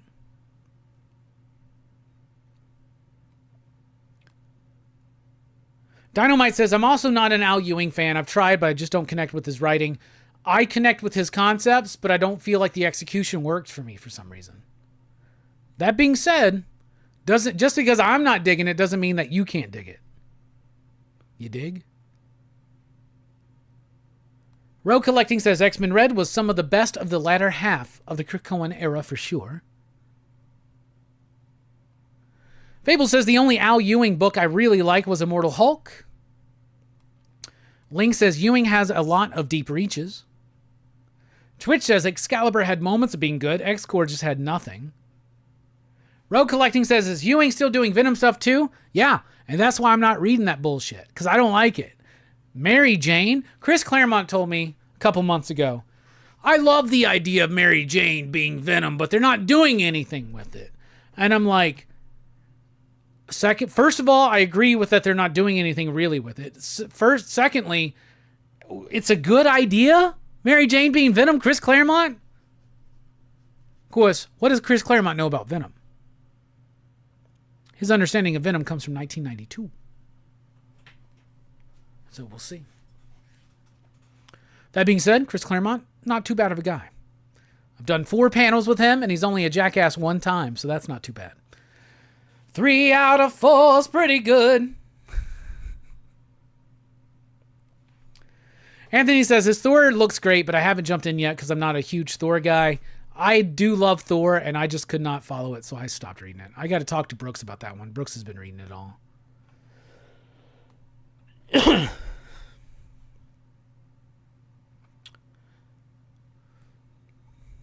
Rogue says his Mortal Thor has Pasquale Ferry on the artwork. Has me very interested to check it out. I like Ferry's artwork. He's done Thor before. He did a Thor run with Matt Fraction, which is actually pretty good. You should check that out. Twitch says, ever wondered where the comic industry would be if Donny Cates hadn't fallen off the earth? I guess he would have kept writing Hulk and Thor for a minute. Probably would have. Well, I'll tell you where he would be. I know exactly where he would fucking be. He would be the architect of the Ultimate books right now. He would be the spearhead of the Ultimate books and writing Ultimate Spider-Man right now. We wouldn't be having the Hickman stuff. It's exactly where he would be. The Ultimate books were his plan before everything went down. The Ultimate books were not Hickman's idea. And it's kind of obvious now when you look back at how important the Maker was in parts of his Venom run. It was because he was building the Maker up, because he was leading in to the reimagining of the Ultimate Universe. That was his idea. Hickman has confirmed that. Hickman just got brought in to fulfill that idea after Donnie had his incidents.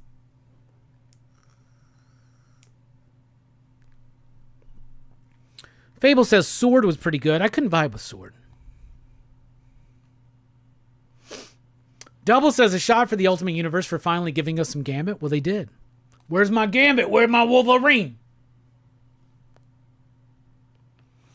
Eric says, middle of season 3? Yes. Yep, I'm in the middle of season 3.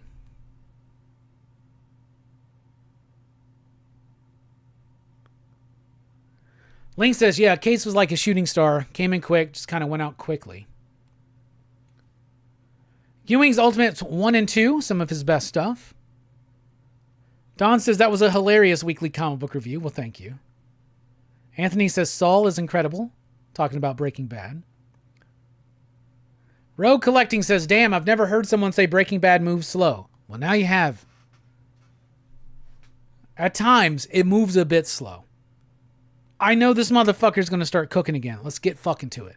I don't need 4 fucking episodes of this dude at home trying to make breakfast for his fucking son, throwing a pizza on the roof and all that shit. All that stuff's cool, but I need movement. I need excitement. I'm not signed up for like a fucking a home drama here. I don't mind that if I was signed up for it, but I'm here to see a fucking chemistry teacher go deep into the world of meth. That's what I want to see. But I'm really loving it.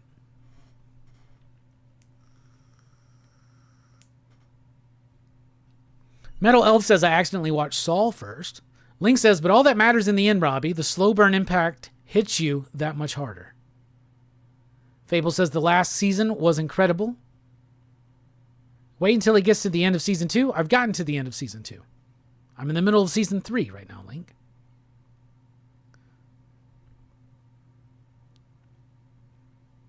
I think I offended people. I'm sorry, I wasn't trying to offend y'all.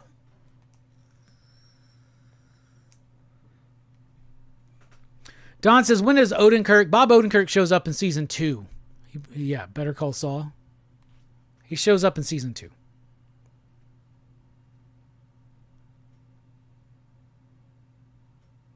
Link's like, oh shit, he already started 3. There we go.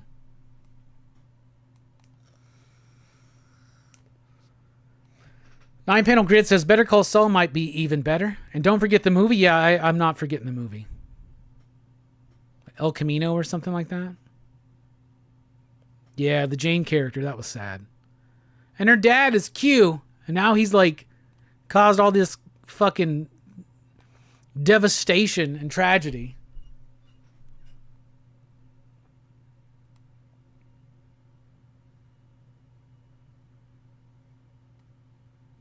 Yeah, I get more money if you watch the whole commercial, Don, but don't worry about that. Your $20 super chat more than makes up for it. Hit skip as much as you want.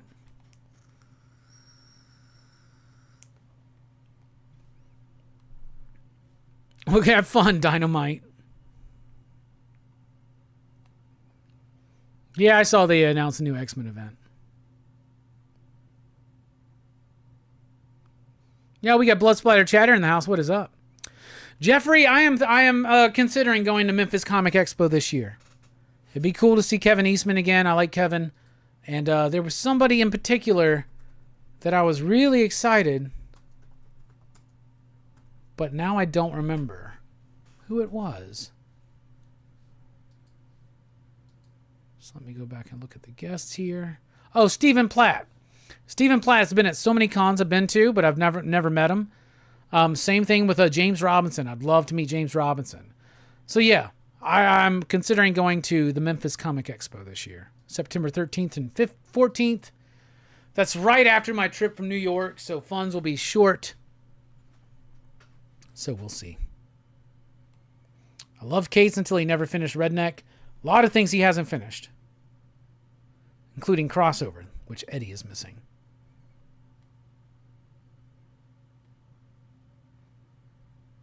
I'm not at liberty, really, to discuss what I know about the fall of Donny Cates, but if you ever see me in person, I can discuss it privately.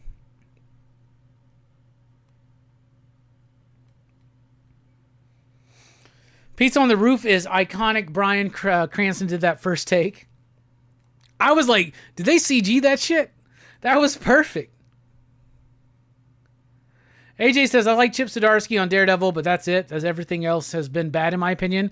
I was just talking about that with my homies at the shop, AJ. I like his Daredevil run. I love Stillwater. There have been Afterlift is a good one. I really, really like that. But yeah, like, didn't like his first issue of Captain America. Did not like his Batman run overall. Yeah.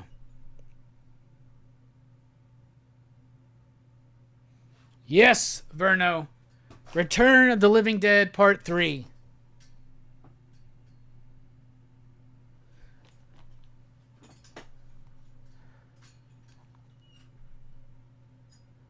New X-Men event is called Revelations, and I guess Doug is the new prophet of the apocalypse since he can decipher all forms of communication.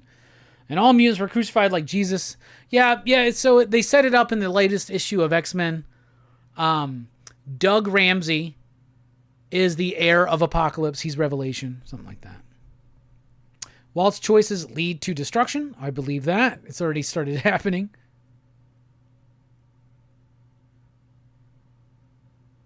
I don't know, Billy.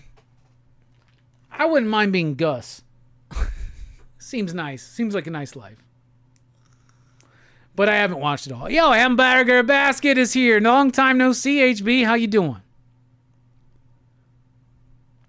9-panel grid says Zdarsky books that are worth it: Stillwater, Kaptara, and Public Domain. All right, we were gonna do. Let's do it before we take a break. Let's go ahead and do the DC sneak peek. All right, we got the return of Andy Diggle's Batman: Gotham by Gaslight, A League for Justice, issue number 1. This is the continuation of the Kryptonian Age, which was billed as a 12-issue series, but ended at issue 6 because it was running late.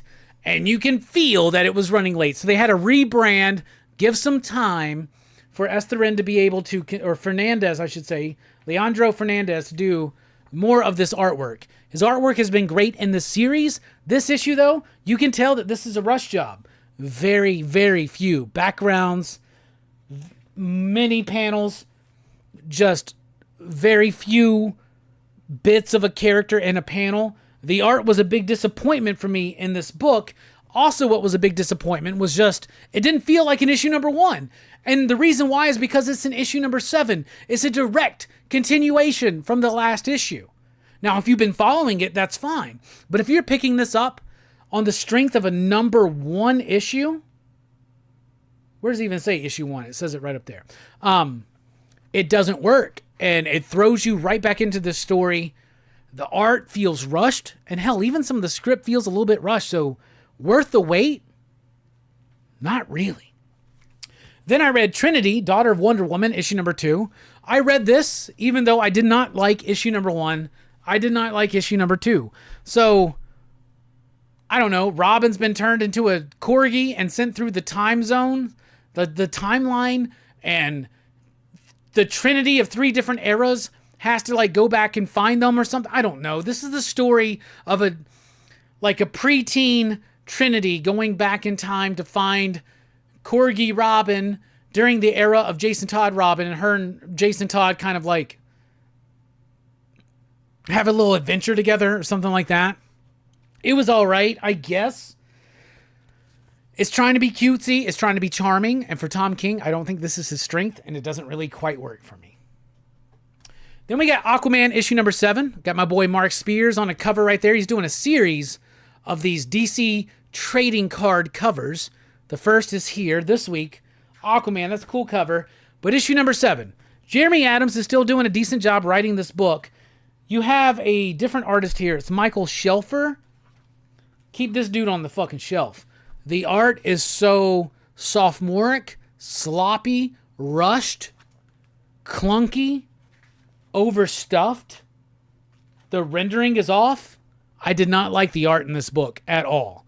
The story is okay, but they do make some decisions in the story that bother me as an Aquaman fan.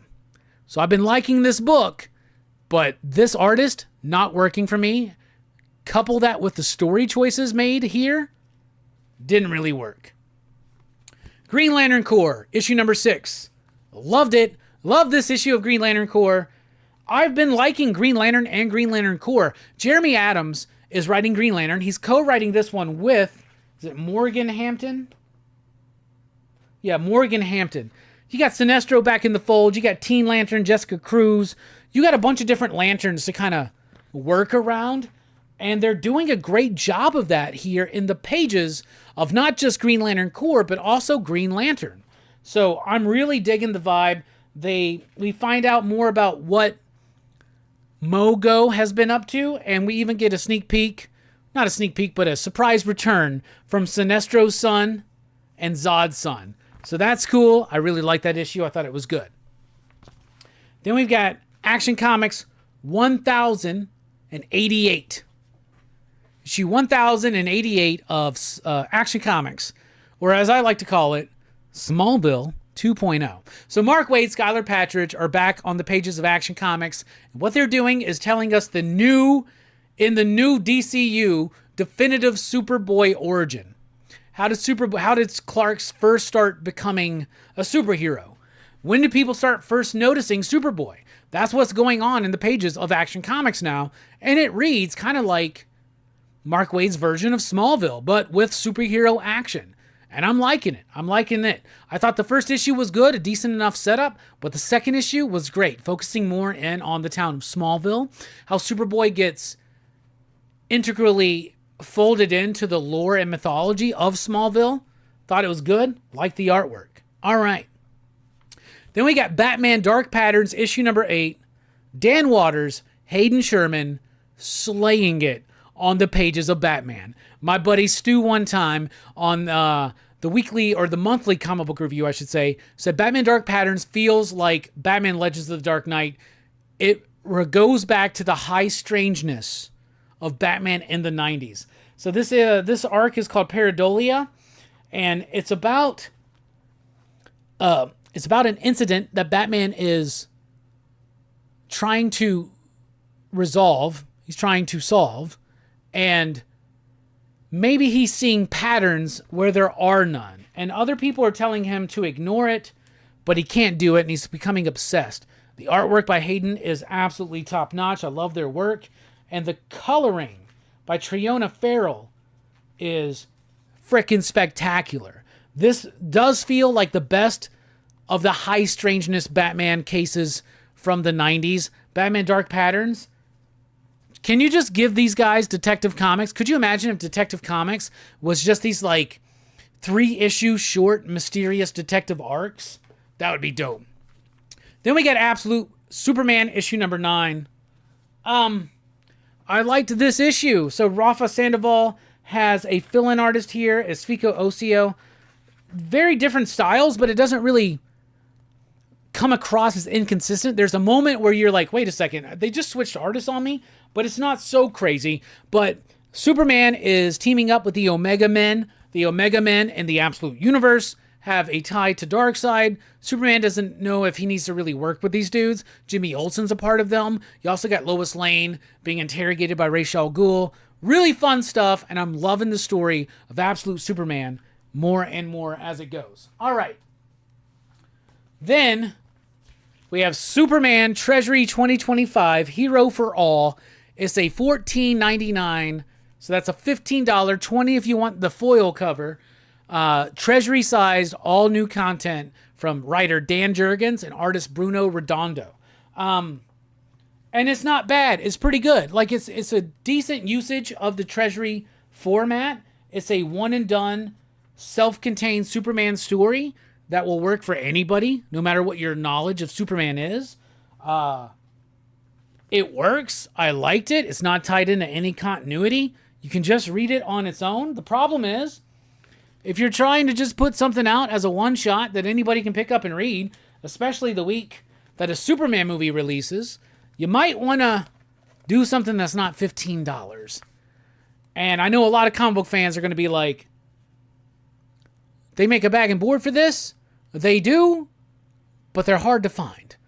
So, it was an okay issue. It was good, but it was no Superman Peace on Earth. I think that's what it was trying to do. Collected editions.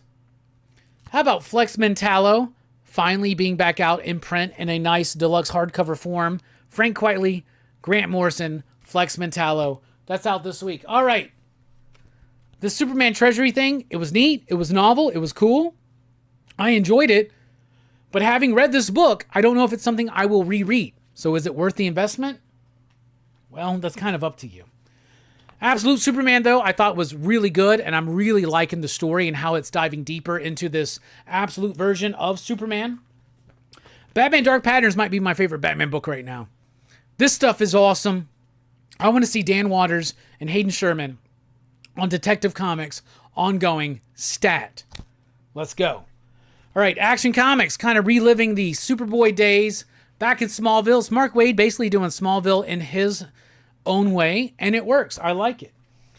All right, Green Lantern Corps really got a lot to balance out here, but Jeremy Adams and Morgan Hampton are doing a great job. The artwork is solid. All the characters ring true. Green Lantern Corps is in solid hands. Aquaman, great Mark Spears cover. Story, very wonky artwork, and some decisions in the story that, you know what, I shouldn't get so uptight about, because nothing is what it seems. But if what it seems is what it seems here, then what it seems for me is what it seems, which is shit. So there you go. All right, then we got Trinity, Daughter of Wonder Woman, issue number 2. Charming, silly, playful. All three things this book's trying to do, but I don't think Tom King can do it, so I just don't like it. And then Batman Gotham by Gaslight, A League for Justice, issue number 1. Maybe if... I don't know. It's not the number 1 issue that bothers me so much about it. It's not that. It's just this book feels not like a restart or a re-jump back into this world, which has been really cool. A continuation of basically the Gotham by Gaslight stuff, but introducing the Justice League.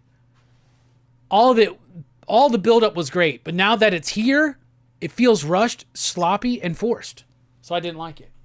Anyway, that has been your DC Sneak Peek. All right, we're taking a quick break. When we come back, DC and the Audies, show and tell, and more here on Rockin Robbie Live.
Shot.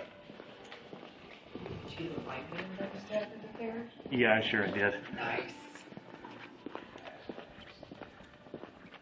I don't know, this is like always. This is a place that we used to like come and just chill. And kind of like, it's kind of peaceful.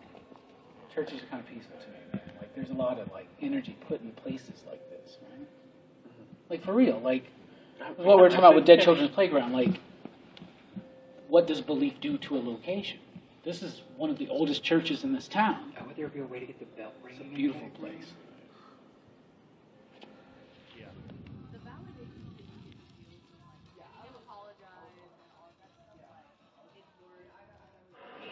So, like I know they've all kind of said at this point, this is our first really big one, and it's a huge moment to capture on film.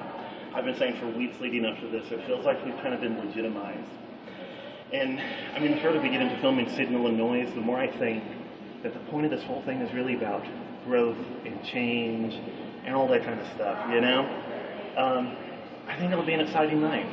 Like I was saying to Robbie, it definitely has a lot of foot traffic around here. There's people all over the place, people come in here constantly to eat, right? But, I don't know. So, we're going to see if we can play off that, kind of get that atmosphere going. Right now it feels kind of chill, kind of quiet, but maybe when the lights get off, we get going, maybe it'll be a little different. But sometimes you would go down there and you'd be the only one. Like I went down there one night, and I swear when I got down to the bottom, somebody said my name, like right behind my head, and I thought it was my friend, and I turned around and nobody was there. Okay. We like to talk about the esoteric occult stuff that I'm into. I use a lot of like Egyptian work, right? Where the apparition is supposed to be, and these amazing tables. This is a comic book table representing us, the deep, right? Absolutely. And then over here, ancient Egypt. Right here where the apparition allegedly was. There's a reference to comic books, a reference to esotericism. It's interesting, it's cool. I definitely think we should focus something in this area. There is, definitely it's the basement that feels the most like oppressive. Like being back in that corner, that just could be because you're all the way back, you know the exit's so far away. There was the CO2 warning and all that stuff, but it just felt stale and stagnant and just like, I don't know. And then that mirror was interesting, but being up here is different. The whole vibe is different downstairs.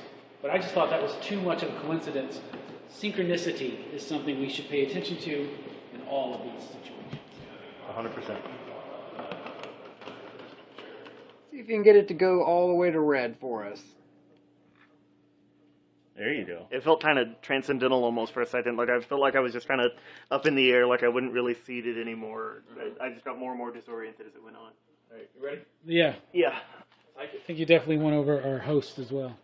Have you ever known of us? Have you ever known of us? The of us was very, very clear. The people working here have. We are, I am. There are four In of us us here that are know we. you. Legend? We're going to be wrapping it up here in a second. I'll see you guys later. It's been a nice night.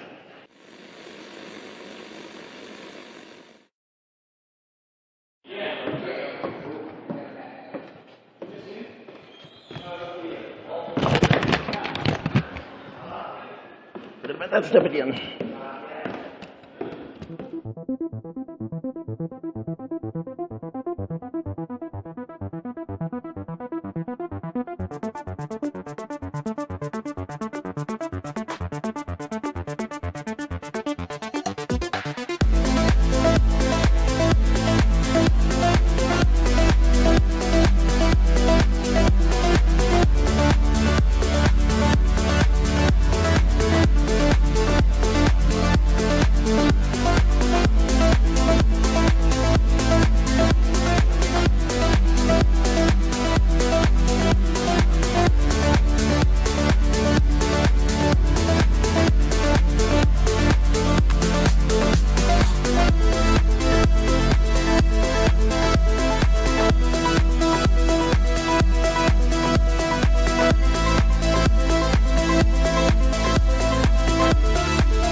What's up, everybody? Welcome back to Rockin Robbie Live here on Pop Culture Philosophers. I'm your host, Rockin RobbieBillz.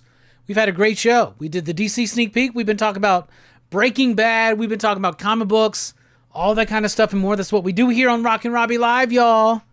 Very excited for that. All right, we're in the midst of Action Fest. Action Fest started on Tuesday night over at One Collection Down with I Come in Peace. We continue it here on PCP Movie Night tomorrow night at 8 p.m. Central Time with the Raid Redemption and the Raid 2. Fable will then be talking about Wanted on Tuesday night, kicking off week 2 of Action Fest 2025.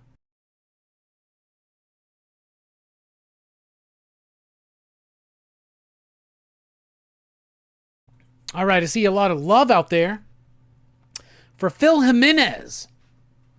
Big fan of Phil Jimenez. He did do work on... Oh, my heartburn. He did do work on Invisibles. Invisibles did not have one consistent artist, but a bunch of different artists. He was one of them, and I think maybe my favorite Invisibles artist. So, hell yeah. Hi, Robbie. Love your weekly FOC book review. I don't do a FOC book review, but I do the weekly comic book review, if that's what you're talking about, dude. Don says, I used to jump rooftops near that church. There was a metal ladder that led up a roof to the buildings that were close enough to run and jump. I was 15 and obviously invincible. Yeah. Let's go do that this weekend. Don, what do you think? Heartburn is real. What was my cat's name? Well, Choco's Creamsicle. Creamsicle was my cat who passed away in 2021. But my cats right now are Ariel, who is 16, and Prudence, who is 8. Those are my cats now.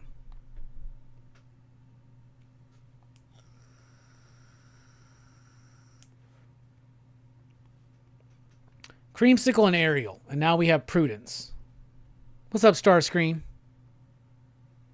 Oh, no problem, Hamburger.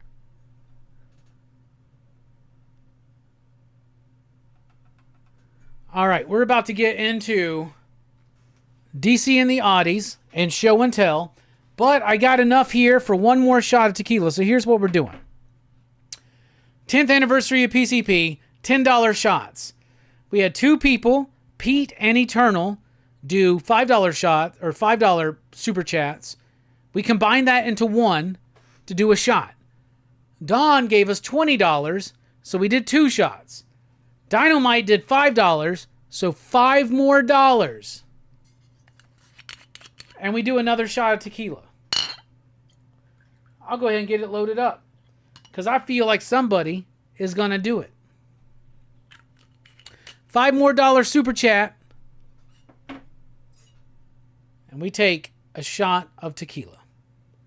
Another one. And they haven't been the kindest to me tonight.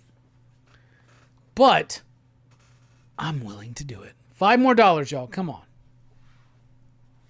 Southern Comfort. Yeah, those shots would go down easier.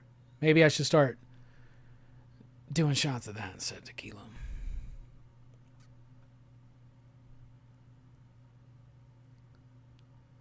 Yep, Jonathan, a Yankee shot glass. Love me some Yankees.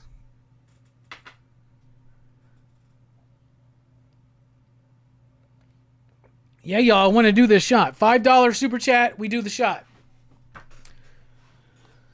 All right, we're about to be doing DC and the Aughts. Got the book ready right there. Show and Tell's ready right there. Including that little dude. Who was that little dude? Wait and see.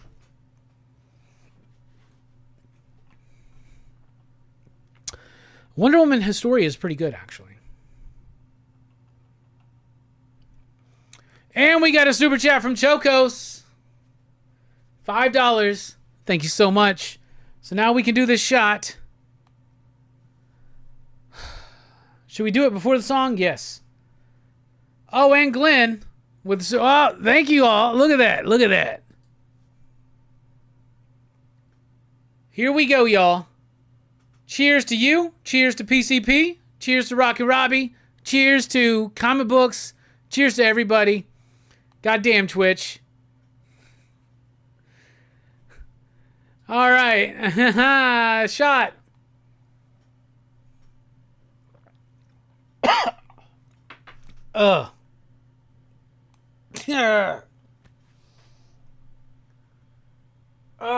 It's because I got heartburn. It hurts so much. All right. Chocos with 5. Glenn with 5. Twitch with 10. Fuck. There's still tequila there. We're going to kill this bottle. Oops, I did it again with your hand. All right, now I feel like we should do some karaoke as well. So, y'all tell me what Britney Spears song you want me to karaoke. Whew. Thank you guys. Love you. That was awesome.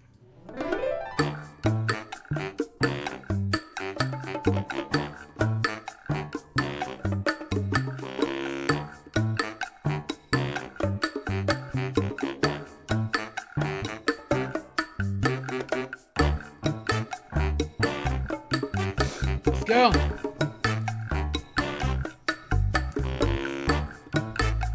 Come on, y'all. Gonna sing with me? Come on. Let me tell you about this little man I know. His name is Hellboy. He was sent to the earth some long time ago to save it or destroy. Brought to this earth by Rasputin, son of a demon and a nun who had the sex with the demon, but was raised by Professor Broom. Now he fights evil and monsters. Shit!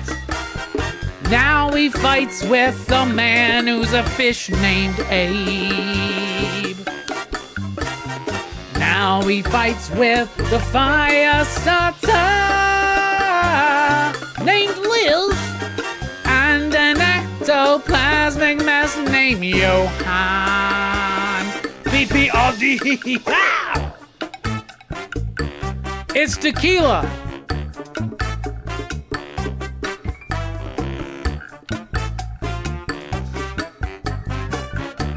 This doesn't feel good.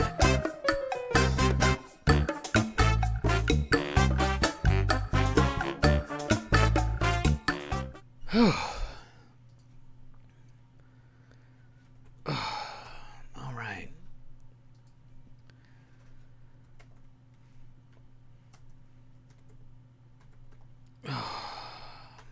Jesus. All right.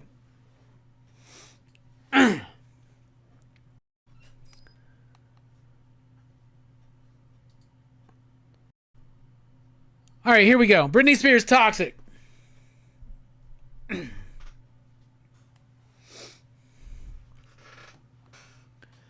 Baby, can't you see I'm calling? A guy like you should wear a warning. I'm dangerous, I'm falling. No escape, I can't wait. I need a hip, baby, give me it. You're dangerous, I'm loving it. Too high, can't come down. I got losing my head in and all around. Do you feel me now? It was too high. With the taste of your lips, I'm all alright. You're toxic, I'm slipping under. Taste of a poison paradise. Addicted to you, but you know that you're toxic. And I love what you do, but you know that you're toxic. Alright, fuck it. No fucking kayfabe. Let's try to do it. Getting late to give you up. I took a sip from a devil's cup. Slowly, it's taking over me.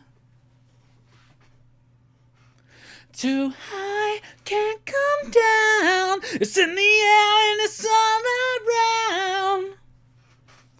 And can you feel me now? It's way too high for me. With the taste of your lips, I'm all around. You're toxic, I'm slipping under. Taste of your poison paradise. I'm addicted to you, but you know that you're toxic. And I love what you do, but you know that you're toxic. Bum bum ba-da-dum, ba-da-dum, ba-da-dum.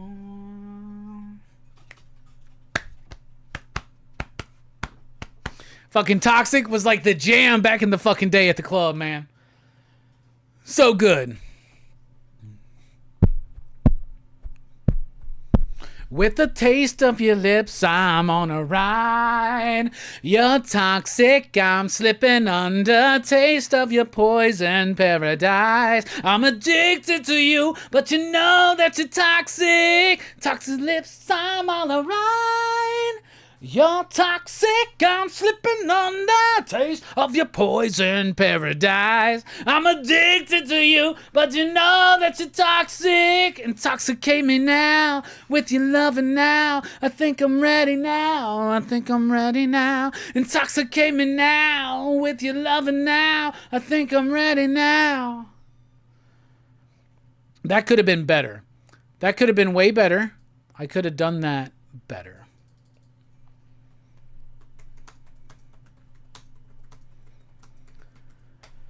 I could have done that way better.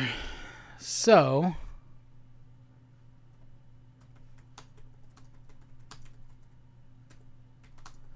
we're going to try to do something a little bit better for you.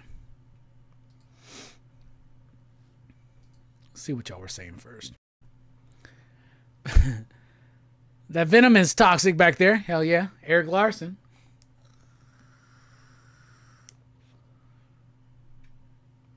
Did I just turn on Star Search? What's up? What's up, Brett? How you doing?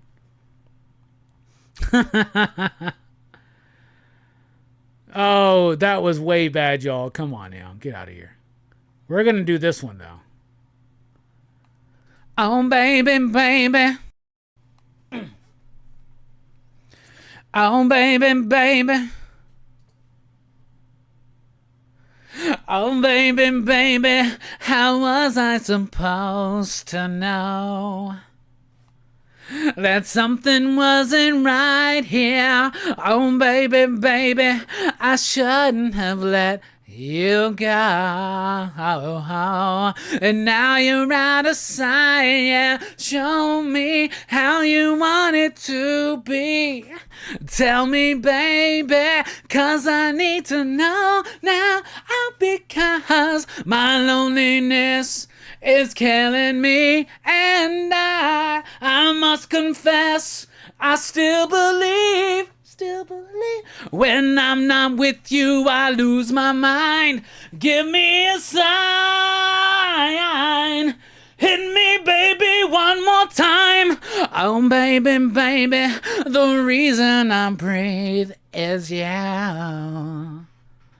Boy, you've got me blinded. Oh, pretty baby, there's nothing that I wouldn't do for you.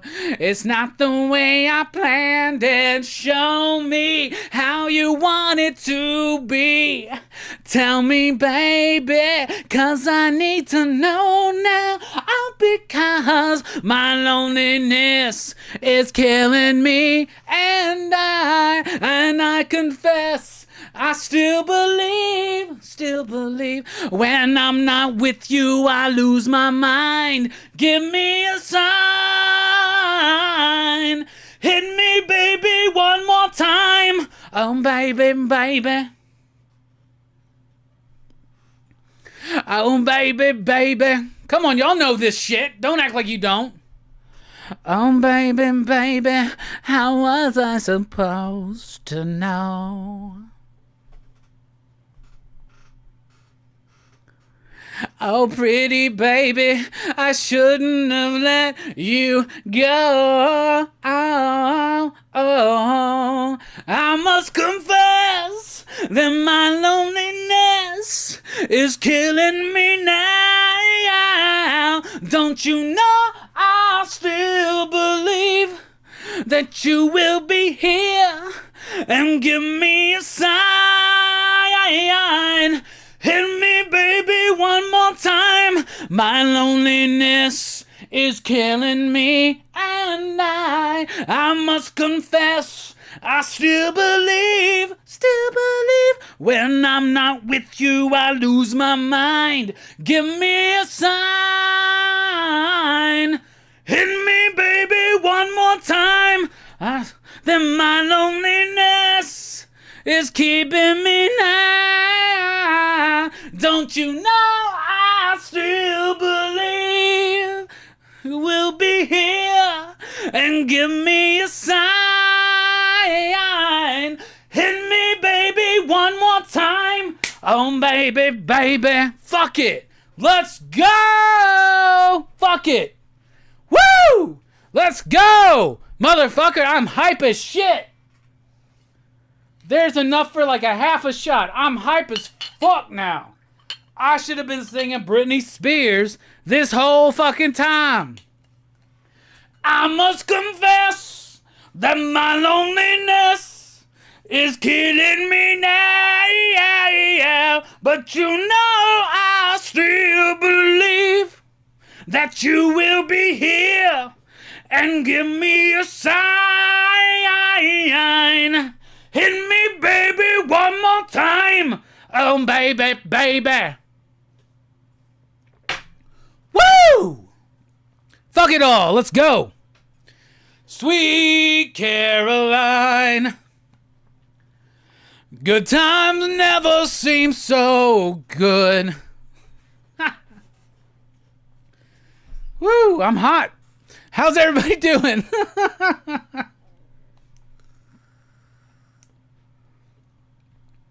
Jesus.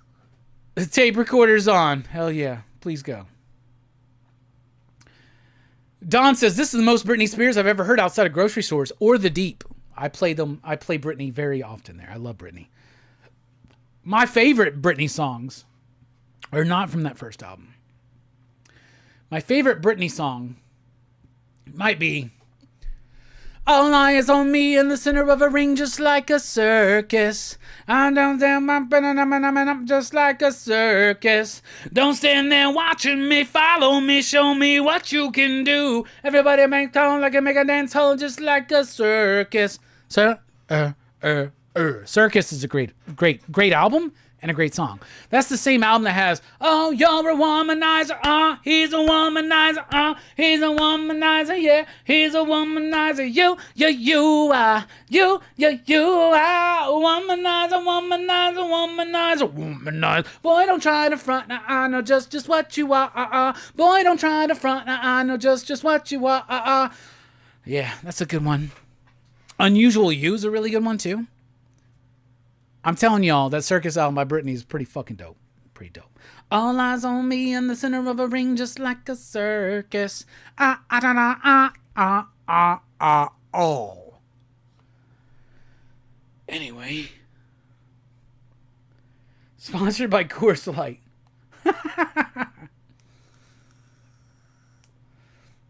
Yeah, Flintstones movie review is over 6K. Yep. Don says $420 super chat and he sparks a joint. Not tonight. Can't do that tonight. Right now I'm just on the vapes. But soon we'll get back to smoking those fat ass joints and blunts here on the channel.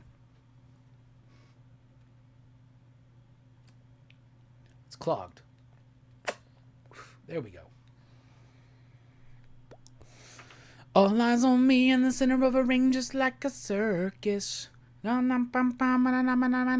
like a circus. Don't stand there watching me. Tell me what you can do. I love me some Britney Spears. Just so y'all know. I don't care. I don't give a damn. I love me some Britney Spears. That didn't rhyme at all.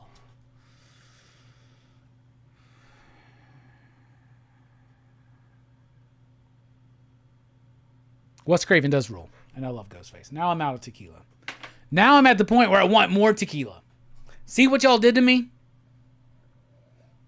This show should have been over 30 minutes ago. All right, but it's not. So let's do it. All eyes on me in the center of a ring. I just did 2 Britney Spears songs. Toxic, though, way too high for me. I'm a slave for you. Oh, another one of my favorites. You drive me crazy. I'm in too deep. Let me tell you something. So me and my girl, we were hanging out. We were just chilling. And we were talking about New Kids on the Block. And I was like, do you remember when Jordan Knight attempted a solo career in 1999? She's like, no. So I played the video where he's at the Ferris wheel. And he's like, the song's called Give It To You or something. And man, I started listening to that Jordan Knight album, and it's actually really fucking good. It's a really good album. Just gonna say. Oh, If You Seek Amy. I forgot all about that fucking song.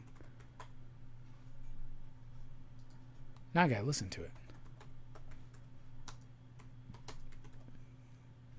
Because I was really... La la la la la la la la la la la la. I was really impressed with this song.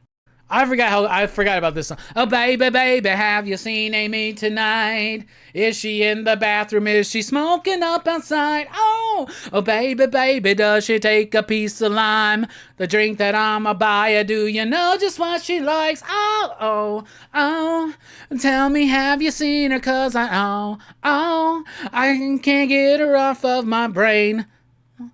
The party land that she's gonna go, he take me home. Ha ha hee ha ha ho. Make me, hate me, say what you want about me. But all of the boys and all of the girls are begging to if you CK me. Love me, hate me, say what you want, I see. All of the boys and all of the girls are begging to if you CK me. La la la la la la la. La la la la la la la la. Oh, baby, baby. I don't know the lyrics. Now they're closing up the club. Oh, now I remember them. She knows my face. They're standing in my way. Oh. Tell me, have you seen her? 'Cause I'm so, I can't get off her off my brain. the party, now. Anybody take me home. Ha ha hee hee ha ha ho. Love me, hate me, say what they want about me. All of the boys and all of the girls are begging to if you CK me. Of me, hate me, can't you see what I see? All of the boys and all of the girls are begging to if you CK me. Say what you want about me. Oh, can't you see what I see? Oh, say what you want about me. Oh, I love this shit, actually. So tell me if you see her. I've been waiting here forever. Yo, where's Amy at? Baby, if you CK me tonight, oh, baby, baby, we'll do whatever you like. Oh, baby, baby, baby, oh, baby, baby, baby, do, do, do, do, do, do, do, do, do, do, do, do, do, do, do, la, la, la, la, la, la, la, la, la, la, la, la, la, la, la. Love me, hate me, say what you want about me, but all of the boys and all of the girls are begging if you say keep me. Fuck it. All of the boys and all of the girls are begging if you CK me. Say what you want about me. Do, do, do. Love me, hate me, can't you see what I see? All of the girls are begging if you CK me. Say what you want about me. Oh, can't you see what I see? Oh, say what you want about me. All of the girls are begging if you CK me. Oh my God, Twitch, thank you so much. I forgot how much I love that fucking song. Jesus. But all of the boys and all of the girls are begging if you CK me. So if you don't know, if you seek Amy sounds like she's saying FUKC me. FUCK me. That's what it sounds like. If you seek Amy sounds like FUCK me. So it means all of the boys and all of the girls are begging to fuck me. Sounds good. Britney Spears. I fucked her. Oh! Anyway, moving on. Love me, hate me, say what you want about me, but all of the boys and all of the girls are begging to if you CK me. Oh, baby, baby, if you CK me tonight. Oh, baby, baby, she'll do whatever you like. Oh my God. Circus, Britney Spears. Great fucking album. Great album. Yeah, Don, you got to get your ass to bed. Me too. All right.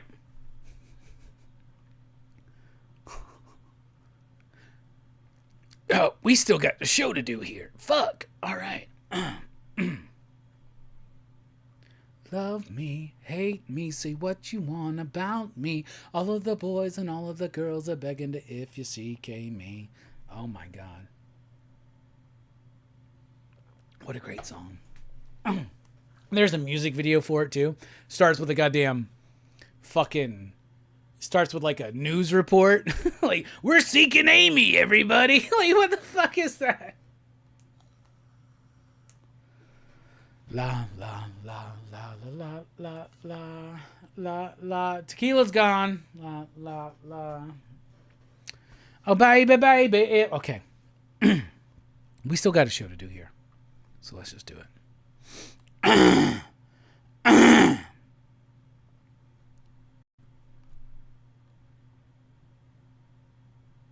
All right, y'all, we've been going through Batman Hush, which leads us to the next segment of DC in the Audies. And today we're talking about Batman 611, Part 4 of Batman Hush. All right, first of all, great cover here. So really, it's probably the best Hush cover that Jim Lee has done yet. I love the composition. I love Batman, Catwoman entangled in poison ivy. It's like it's letting us know what the story's about, right? And what the story is about is Bruce going to Metropolis. So Jeff Loeb, who is a writer on Superman at this time, that this book is coming out is now taking Batman and Catwoman and other members of the Rogues Gallery into Metropolis because now the detective mystery has led us there. So Batman lands in Metropolis. So all of the dialogue, all of the narration, I should say, is focusing in on Bruce talking about his thoughts on Metropolis. I don't ever come to Metropolis unless I have to. In fact, I remember. So this is a very distracted Bruce, and something structurally in the story that's interesting to me is how they artistically and narratively represent that. Bruce lands in Metropolis, but he can't keep that kiss, that hot-ass kiss from Catwoman off his mind. But he's also thinking about his childhood friend Tommy. And the first time that he visited, or should I say the last time he visited Metropolis wanting to go. So this is a great section here of a double splash page where Bruce is arriving, meeting up with Tommy. He doesn't know Tommy's there, but we know that Tommy is Hush. I'm not spoiling this for everybody because one of my critiques about Batman Hush is that this is laid on incredibly thick. You've got to be, no offense to anybody out there, but I think you got to be kind of rather an idiot to not know that Hush is Tommy Elliott in this book. Unless you initially think like I thought. That's way too obvious. Jeff Loeb's way smarter than that, right? But I love the idea that he's going to Metropolis, following this lead that him and Catwoman have, that Poison Ivy is now operating in Metropolis. Very much a detective story. He's figuring it out based on the food she has to feed this very rare plant. But he's also still got that kiss from Selena Kyle in his head. And he's also got he's got this memory of going to Metropolis with his childhood friend Tommy. And I love how the art separates this. Like the modern day stuff, the stuff that's set right now, him visiting Metropolis, normal comic books. His kiss with Selena, a lot of spotted blacks, very, very heavy on the black. And then the past is that ink wash that Jim Lee was experimenting with here. You see the same thing on these panels. Anyway, Tommy says, yo, Bruce, I figured you're here for a lady. He's like, oh, I'm here for business and blah, blah, blah, blah, blah. He keeps thinking back to the Catwoman thing. She says, easy, boy. You play your cards right. There'll be plenty more where that came from. I'll see you in Metropolis. So the first thing he does is go to Metropolis. But while he's reminiscing about his time with Metropolis, or at Metropolis with Tommy, he remembers when he was told by his father to stay close to the car. They did not, but they got a glimpse of Alan Scott, Green Lantern. Which brings us to the title page, and probably one of the best pages I've seen from Jim Lee in Hush so far. Really great stuff. Using that ink wash, the colors over it, I believe by Alex Sinclair. Could be wrong on that. Let me double check real quick. Yep, Alex Sinclair. The colors really work. Icicle versus Green Lantern. So Bruce and Tommy see this, they watch it, they go back, they're late, they get punished, they have to stay in the hotel room for the rest of the day. They're reminiscing about this in the back of Bruce's limo, they're taking a ride together. Tommy's talking about the seriousness of Bruce's injury. He literally took a bone chip out of his brain, and Bruce says, I take good care of myself. And then at the very end here, Tommy says, well, take care of yourself because you're not Superman after all. So then we got a meeting between Bruce and Catwoman. She says, so this is a flashback. I'm going to go to Metropolis. I'm going to hunt down this lead. This is right after their kiss, right? And a lot of us really take for granted the romantic relationship between Catwoman and Batman. But this was one of the first times in post-crisis continuity that they really allowed this relationship to start developing. And it develops further throughout the course of this series. And to me, that's why this is a standout. It's not because of Tommy Elliott. It's not because of Jim Lee's I think that Jim Lee is quite past his prime, but I think that this is really solid work from Jim Lee. Like, as I'm rereading this, 4 issues in, I'm digging the artwork. It's big, it's bold. It doesn't quite have the texture of something like his X-Men run, right? Whether it's Uncanny or X-Men proper, it is still very sleek and refined even here in Batman Hush. But him and Catwoman are talking. He's like, hey, here's a thing. Here's a device. If you find Poison Ivy before I do, let me know. And she goes, you know what? If I find her first, you're going to have to wait your turn. Because she's kind of pissed off. Then we go to the Daily Planet. So Tommy Elliott shares a cab with Bruce to the Daily Planet. He's like, no, I'm going to get off here, do my thing. We all know this guy is Hush, but Bruce doesn't know. He's an idiot. The readers that don't know, they're idiots too. But takes Bruce to the Daily Planet, where he comes up to meet Lois Lane. And there's Clark Kent in the background. Now, at this point in DC continuity, Lex Luthor is president. However, Batman owns and operates the Daily Planet. Bruce Wayne bought the Daily Planet probably as a favor, more to Lois than Superman. And I love the build-up that Bruce and Lois kind of have this flirtatious relationship, and keeping up with appearances, Clark is just kind of off in the background. So this book is doing a great job of introducing Metropolis, Batman's existence in Metropolis, but at the same time keeping Superman as just slightly in the background. And that's only to lead up to a major reveal towards the end of the book, right? Perry White shows up. He wants to talk. He takes Bruce away. Meanwhile, Clark and Lois are talking, and she's like, you know, Bruce is only here because something's going down. You might want to go figure out what it is. But the flowers were a nice touch. So then Batman goes at night to LexCorp. Like I said, Lex Luthor, at this point in DC continuity, is the president of the United States. So in order to divulge himself of a conflict of interest, he has to give up running his corporation. Who does he give it up to? Talia al Ghul. So we get Talia to show up. He shows up for information. She willingly gives it. Because here's the thing. And I love that Talia's in this issue. Because here's the thing to me. People have told me, Rockin Robbie, Bruce and Selina belong together. They're a perfect match. They're truly in love. I disagree. I think Batman's true love is Talia. I think Talia Shire, a.k.a. Talia al Ghul, is the mother of course, we don't know this at this time, but the mother of his child. But I think it's a truer love story. But you get a great double-page splash here after Batman found out some information he needs to from Talia, who, even though a villain, even though operating for Luthor under Luthor's orders, is still helping the detective out because she loves him, right? Hell yeah. But then we get a great double-page splash here that I really enjoy, because you got Catwoman has activated the tracker that Bruce has given her. They show up, and he's all like, yo, you found her? You told me to wait. Ivy took control of my mind.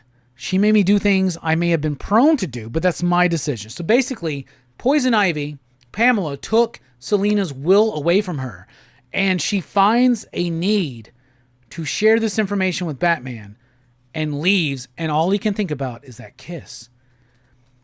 Our boy is caught up, as Usher would say. You know what I'm saying? He is caught up. Oh. Anyway, so now we got Poison Ivy. Poison Ivy's part of this whole thing because Killer Croc was stealing or ransoming a young rich kid off for ransom money. The money was for Poison Ivy. Poison Ivy was controlling Catwoman in the midst of all of it. So there's all kinds of craziness going on. All kinds of stuff that doesn't make sense, right? And it's truly a detective story. And that's something that I really appreciate about Batman Hush, is there is a detective style mystery here. And it is something Jeff Loeb has done already at this point in his career with books like Dark Victory, Long Halloween, right? So she shows up. She's pretending to still be under Poison Ivy's thrall, but Poison Ivy knows when people are faking it. So she starts getting in a fight. You get some really nice action here, some nice sexy ladies, some really great body work, and a really great upshot when Catwoman is holding a claw to Poison Ivy's throat. And I love how then it's a vine that comes up and grabs Selena by the throat. But Batman comes to save the day. A great upward earth, like a worm's eye view of Batman, almost in a little bit of a way. And a great panel of Poison Ivy at the bottom right-hand corner of the panel. But as Bruce thinks that, yo, we got Poison Ivy, shit starts going awry. Somebody's there to protect me. Poison Ivy says, so the kitten brought a champion. Good, I brought mine too. And Batman says, no, not here, not now, not him. And it led to one of the most exciting moments of Batman Hush. Superman under the enthrall of Poison Ivy going up against Batman. What a great spread right there. What a great way to build up this issue. To have Metropolis mentioned, Superman mentioned, Clark there in the background, almost to the point that as you're reading this issue, you don't expect Superman to show up at the end, and then all of a sudden, he does. All in all, it's a solid issue of Batman Hush. Batman issue number 611. So I've been picking up these foil facsimiles they've been doing. I sold my original 10, 15 years ago.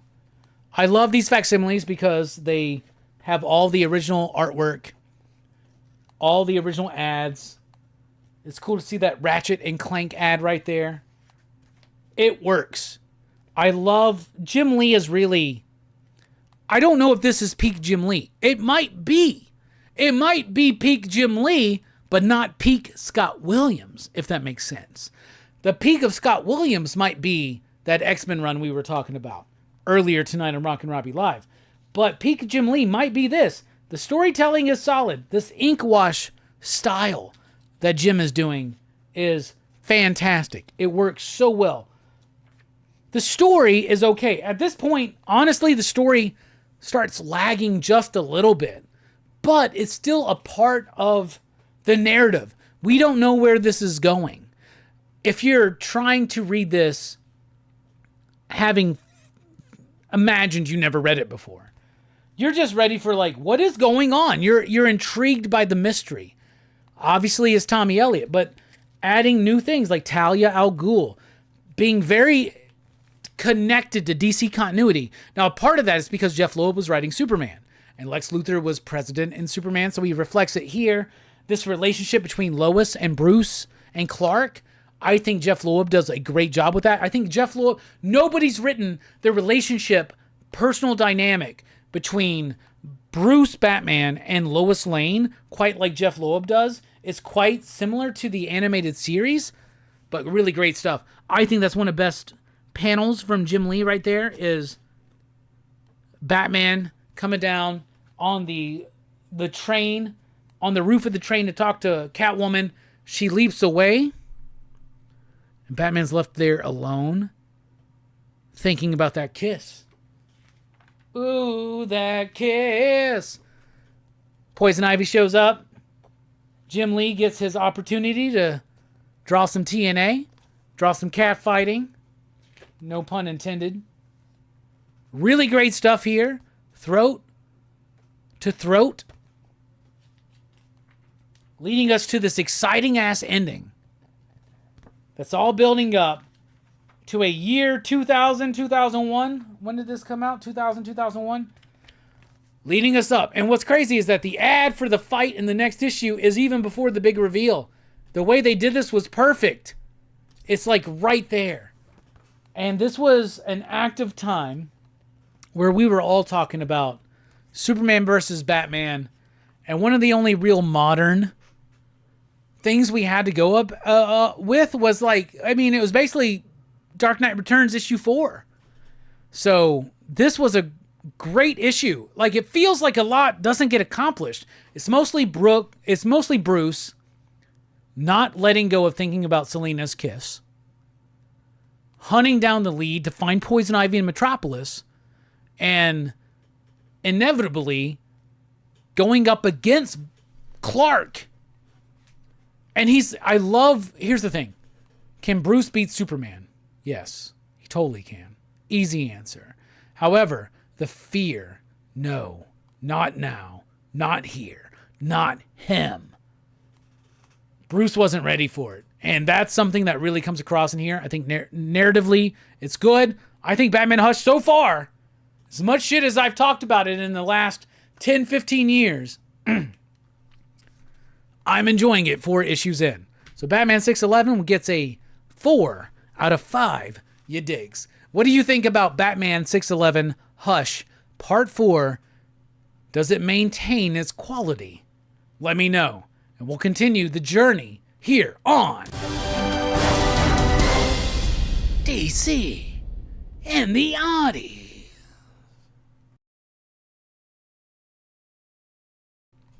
All right, we got that done. Nice.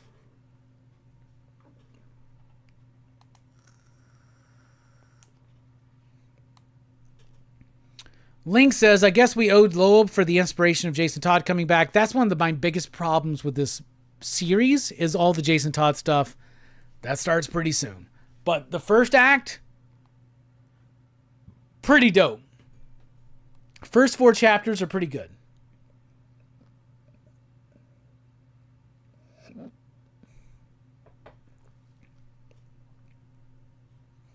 Hush did not need a part 2, especially a part 2 that discounts all the other Hush parts before. There is a A.J. Lieberman book, I believe, from Gotham Knights called,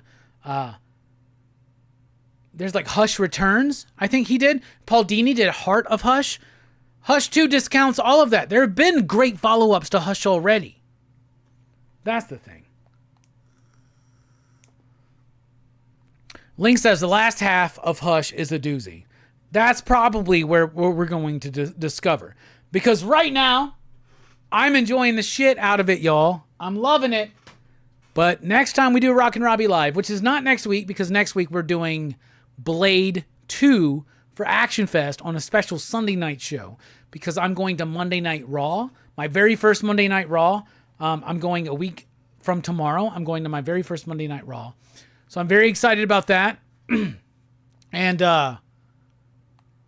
But I guess in 2 weeks there'll be a Rockin Robbie Live, and we're going to be back into the Eric Larson Wolverine run. We're splitting our time between Batman, Hush, and Eric Larson's Wolverine.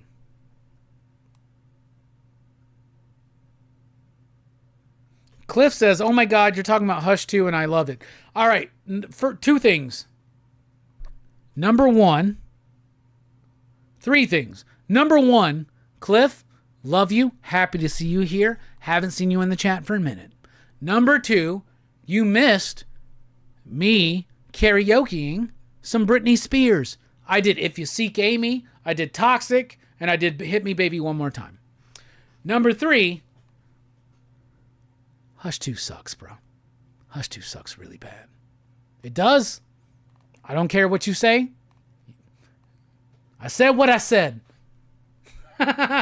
Love you, Cliff. Happy to see you here, man. Oh, never mind. You hate on Hush 2 all day. All right, there you go. I'm talking about the original Hush. But Hush 2 sucks. I don't like Hush the original as much. But on this revisit, I'm liking it a little bit more. So there you go. Worst sequel, Dark Knight Strikes Again or Hush 2? Right now, doubles is hard to say because Hush 2 hasn't finished. But I'm inclined to say Hush 2 because let me tell you something. Hot take. I kind of like The Dark Knight Strikes Again. I think the first issue of The Dark Knight Strikes Again is absolutely fantastic. Boom! Pop, pop. Loet wants to know, am I a CM Punk guy or a Seth Rollins guy? Burn it down! Whoa, whoa. I'm not going to answer your question. But what I will say is I am a visionary. I am a revolutionary. I am Rockin' Frickin' Robbie. So there you go. Welcome to Sunday Night Robbie. I think I answered it for you. So there you go. Double says, DK2 got some underrated artwork and inks, man. I agree. Fuck yeah, bro. Station. Hell yeah.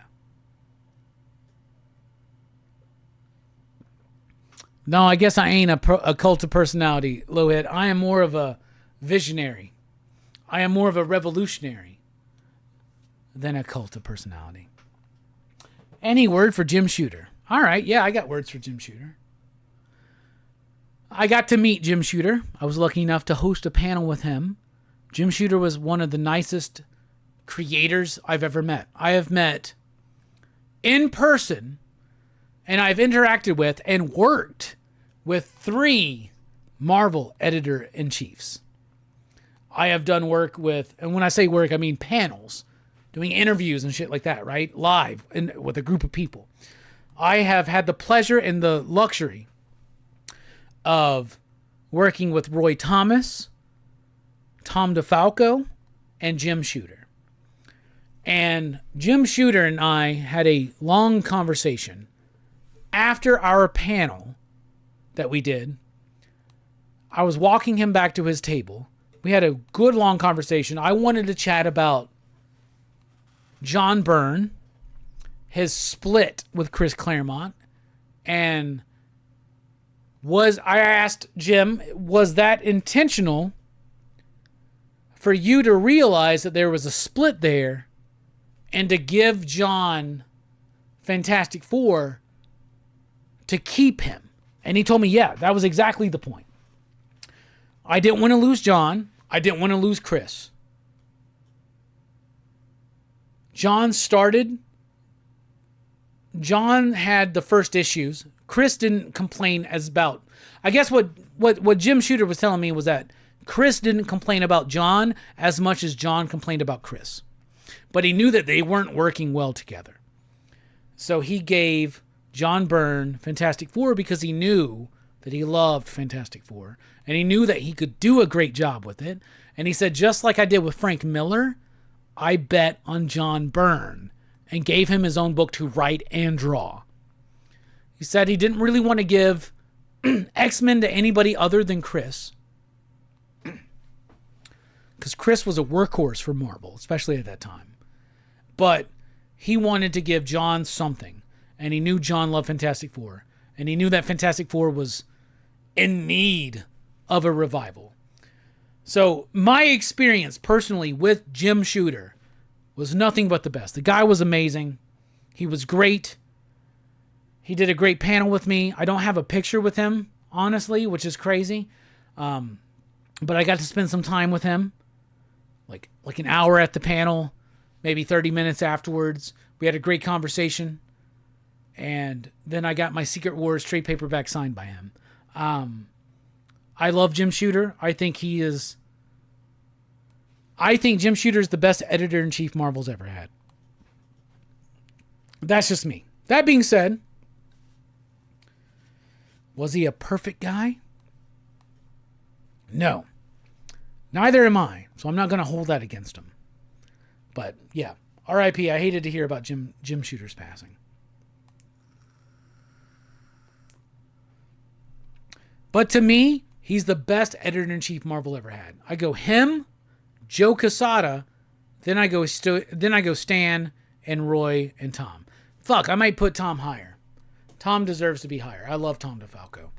Meeting Tom DeFalco was great. Meeting Roy Thomas was great. Roy, Jim, and Tom, all 3 great guys that all have names. Just 3-letter names. Think about that. Is that a conspiracy? Roy, Jim, Tom, CB, you're a letter short.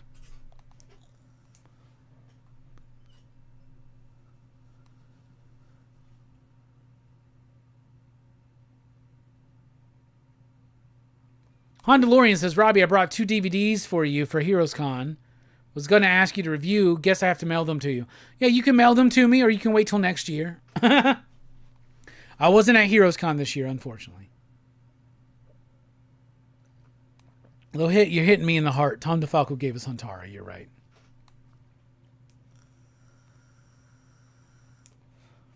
Yeah, Jim Shooter. The most negative things you hear about Jim Shooter are that he was a hard ass. He had certain rules in place. And you know what? Look at the sales of Marvel Comics in the 80s. Just look at the sales of Marvel Comics in the 80s. Tom DeFalco, I think, took over in 87, 88, something around there. Tom DeFalco had good numbers, too. Probably some of the best. All building off of Jim Shooter. Here's the thing that me personally, what I love the most about Jim Shooter and why I think he's the greatest Marvel editor-in-chief. He helped implement the royalty program that gave us the best work we've had in Marvel Comics ever since. Like the last great work. Like, honestly, like, we've had great Marvel Comics since 1988. Okay? But let's talk about those runs. Frank Miller on Daredevil. Walt Simonson on Thor. Chris Claremont on X-Men. John Byrne on Fantastic Four. None of this happens without Jim Shooter. None of it happens without Jim Shooter.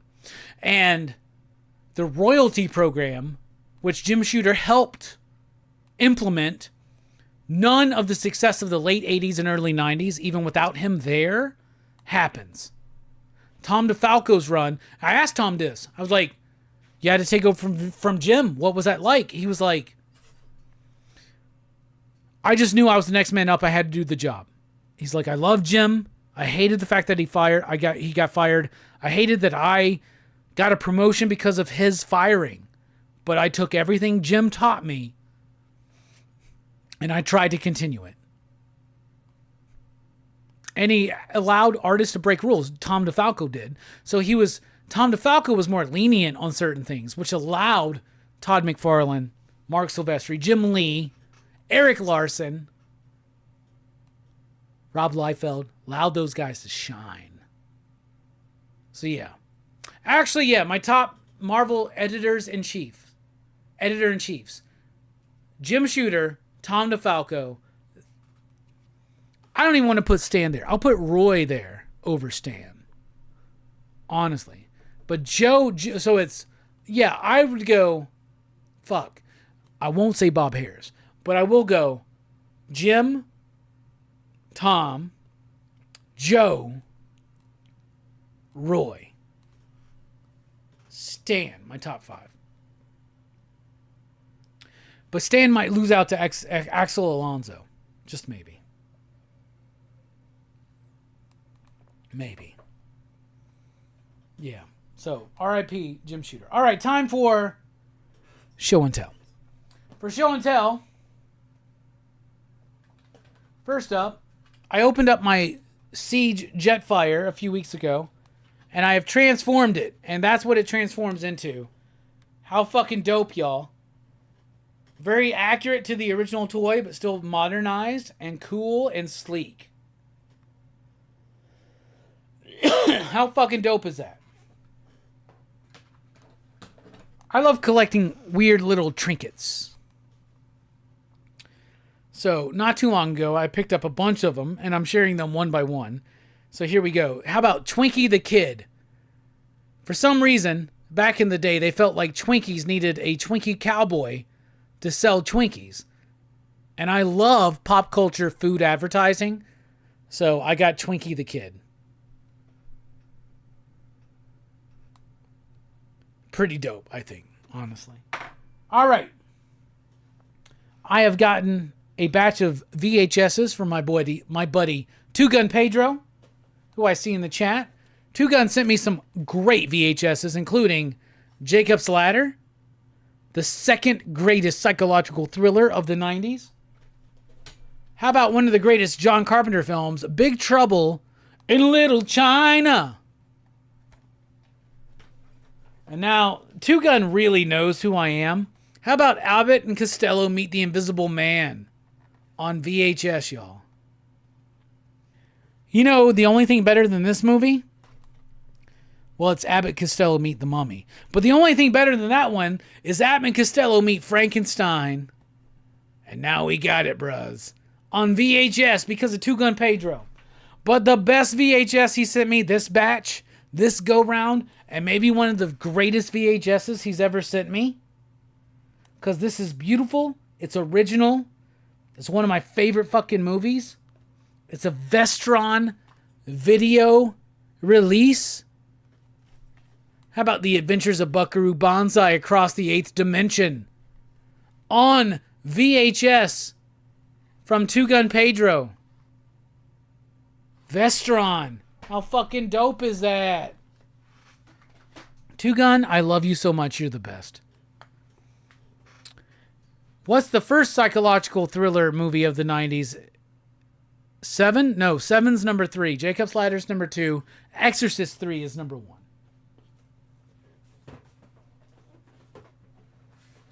How about I finally started getting my Devastator pieces in. So let's start off with Bone Crusher. It's the only one I've gotten so far, but Bone Crusher is a part of Devastator. It's part of the Hasbro Transformers 86 line. This is my least favorite of the figures from Devastator, but he was the first released. Finally got him. Cannot wait to open that up and all the other ones and have Devastator. And finally, this book just came out recently from the University Press of Mississippi. I have a Dan Clowes conversations book from them, but they just released Conversations with Rick Veitch. Rick Veitch is one of the most important creators in comics. Artist, writer, self-publisher. Rick Veitch is one of the goats of the comic book world. And if you don't know who Rick Veitch is, I'm not doing my job. And I need to make separate videos for books like Max Immortal and Brat Pack and The One, and talk about his Swamp Thing work and his work with Alan Moore. I love Rick Veitch. It's a book of conversations from a master comic book artist, writer, and publisher. And that's my show and tell. Yes, that's my show and tell. Yeah, Veitch did Brat Pack and Swamp Thing. Hell yeah. Yeah, Rick Veitch is the shit. He's the best.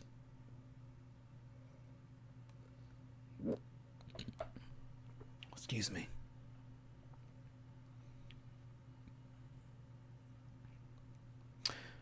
Fable agrees with my collection of EICs. Well, thank you. Lowit says, Jetfire, yes. Fable says, that Jetfire is so good. Two Gun Pedro says, that's awesome. Lowit says, I need Skywarp, Starscream, and Thundercracker. I have all 3 of those.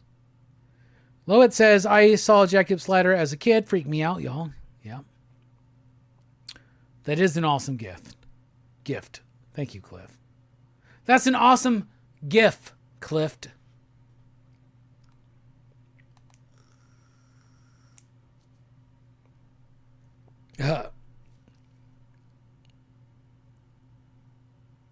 All right. We're dipping out. All right. We love you guys. You are the best.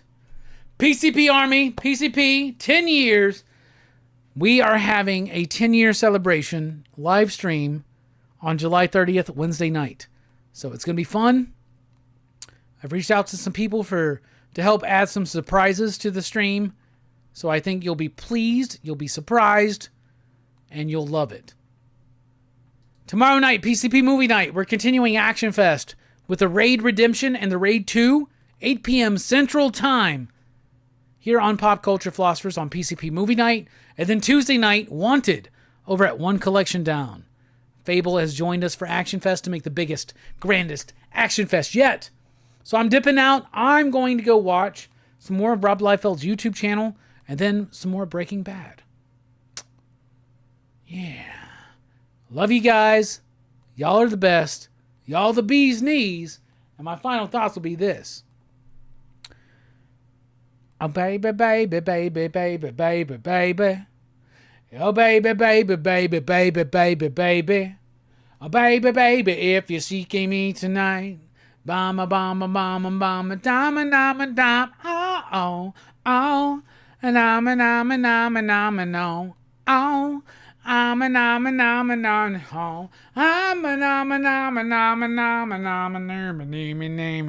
ha, ha, he, ha, ha, ho. Love me, want me, wait. Love me, hate me, say what you want about me. All of the boys and all of the girls are begging if you CK me. You know you want to fuck me. Yeah. Rockin' Robbie, I fucked him.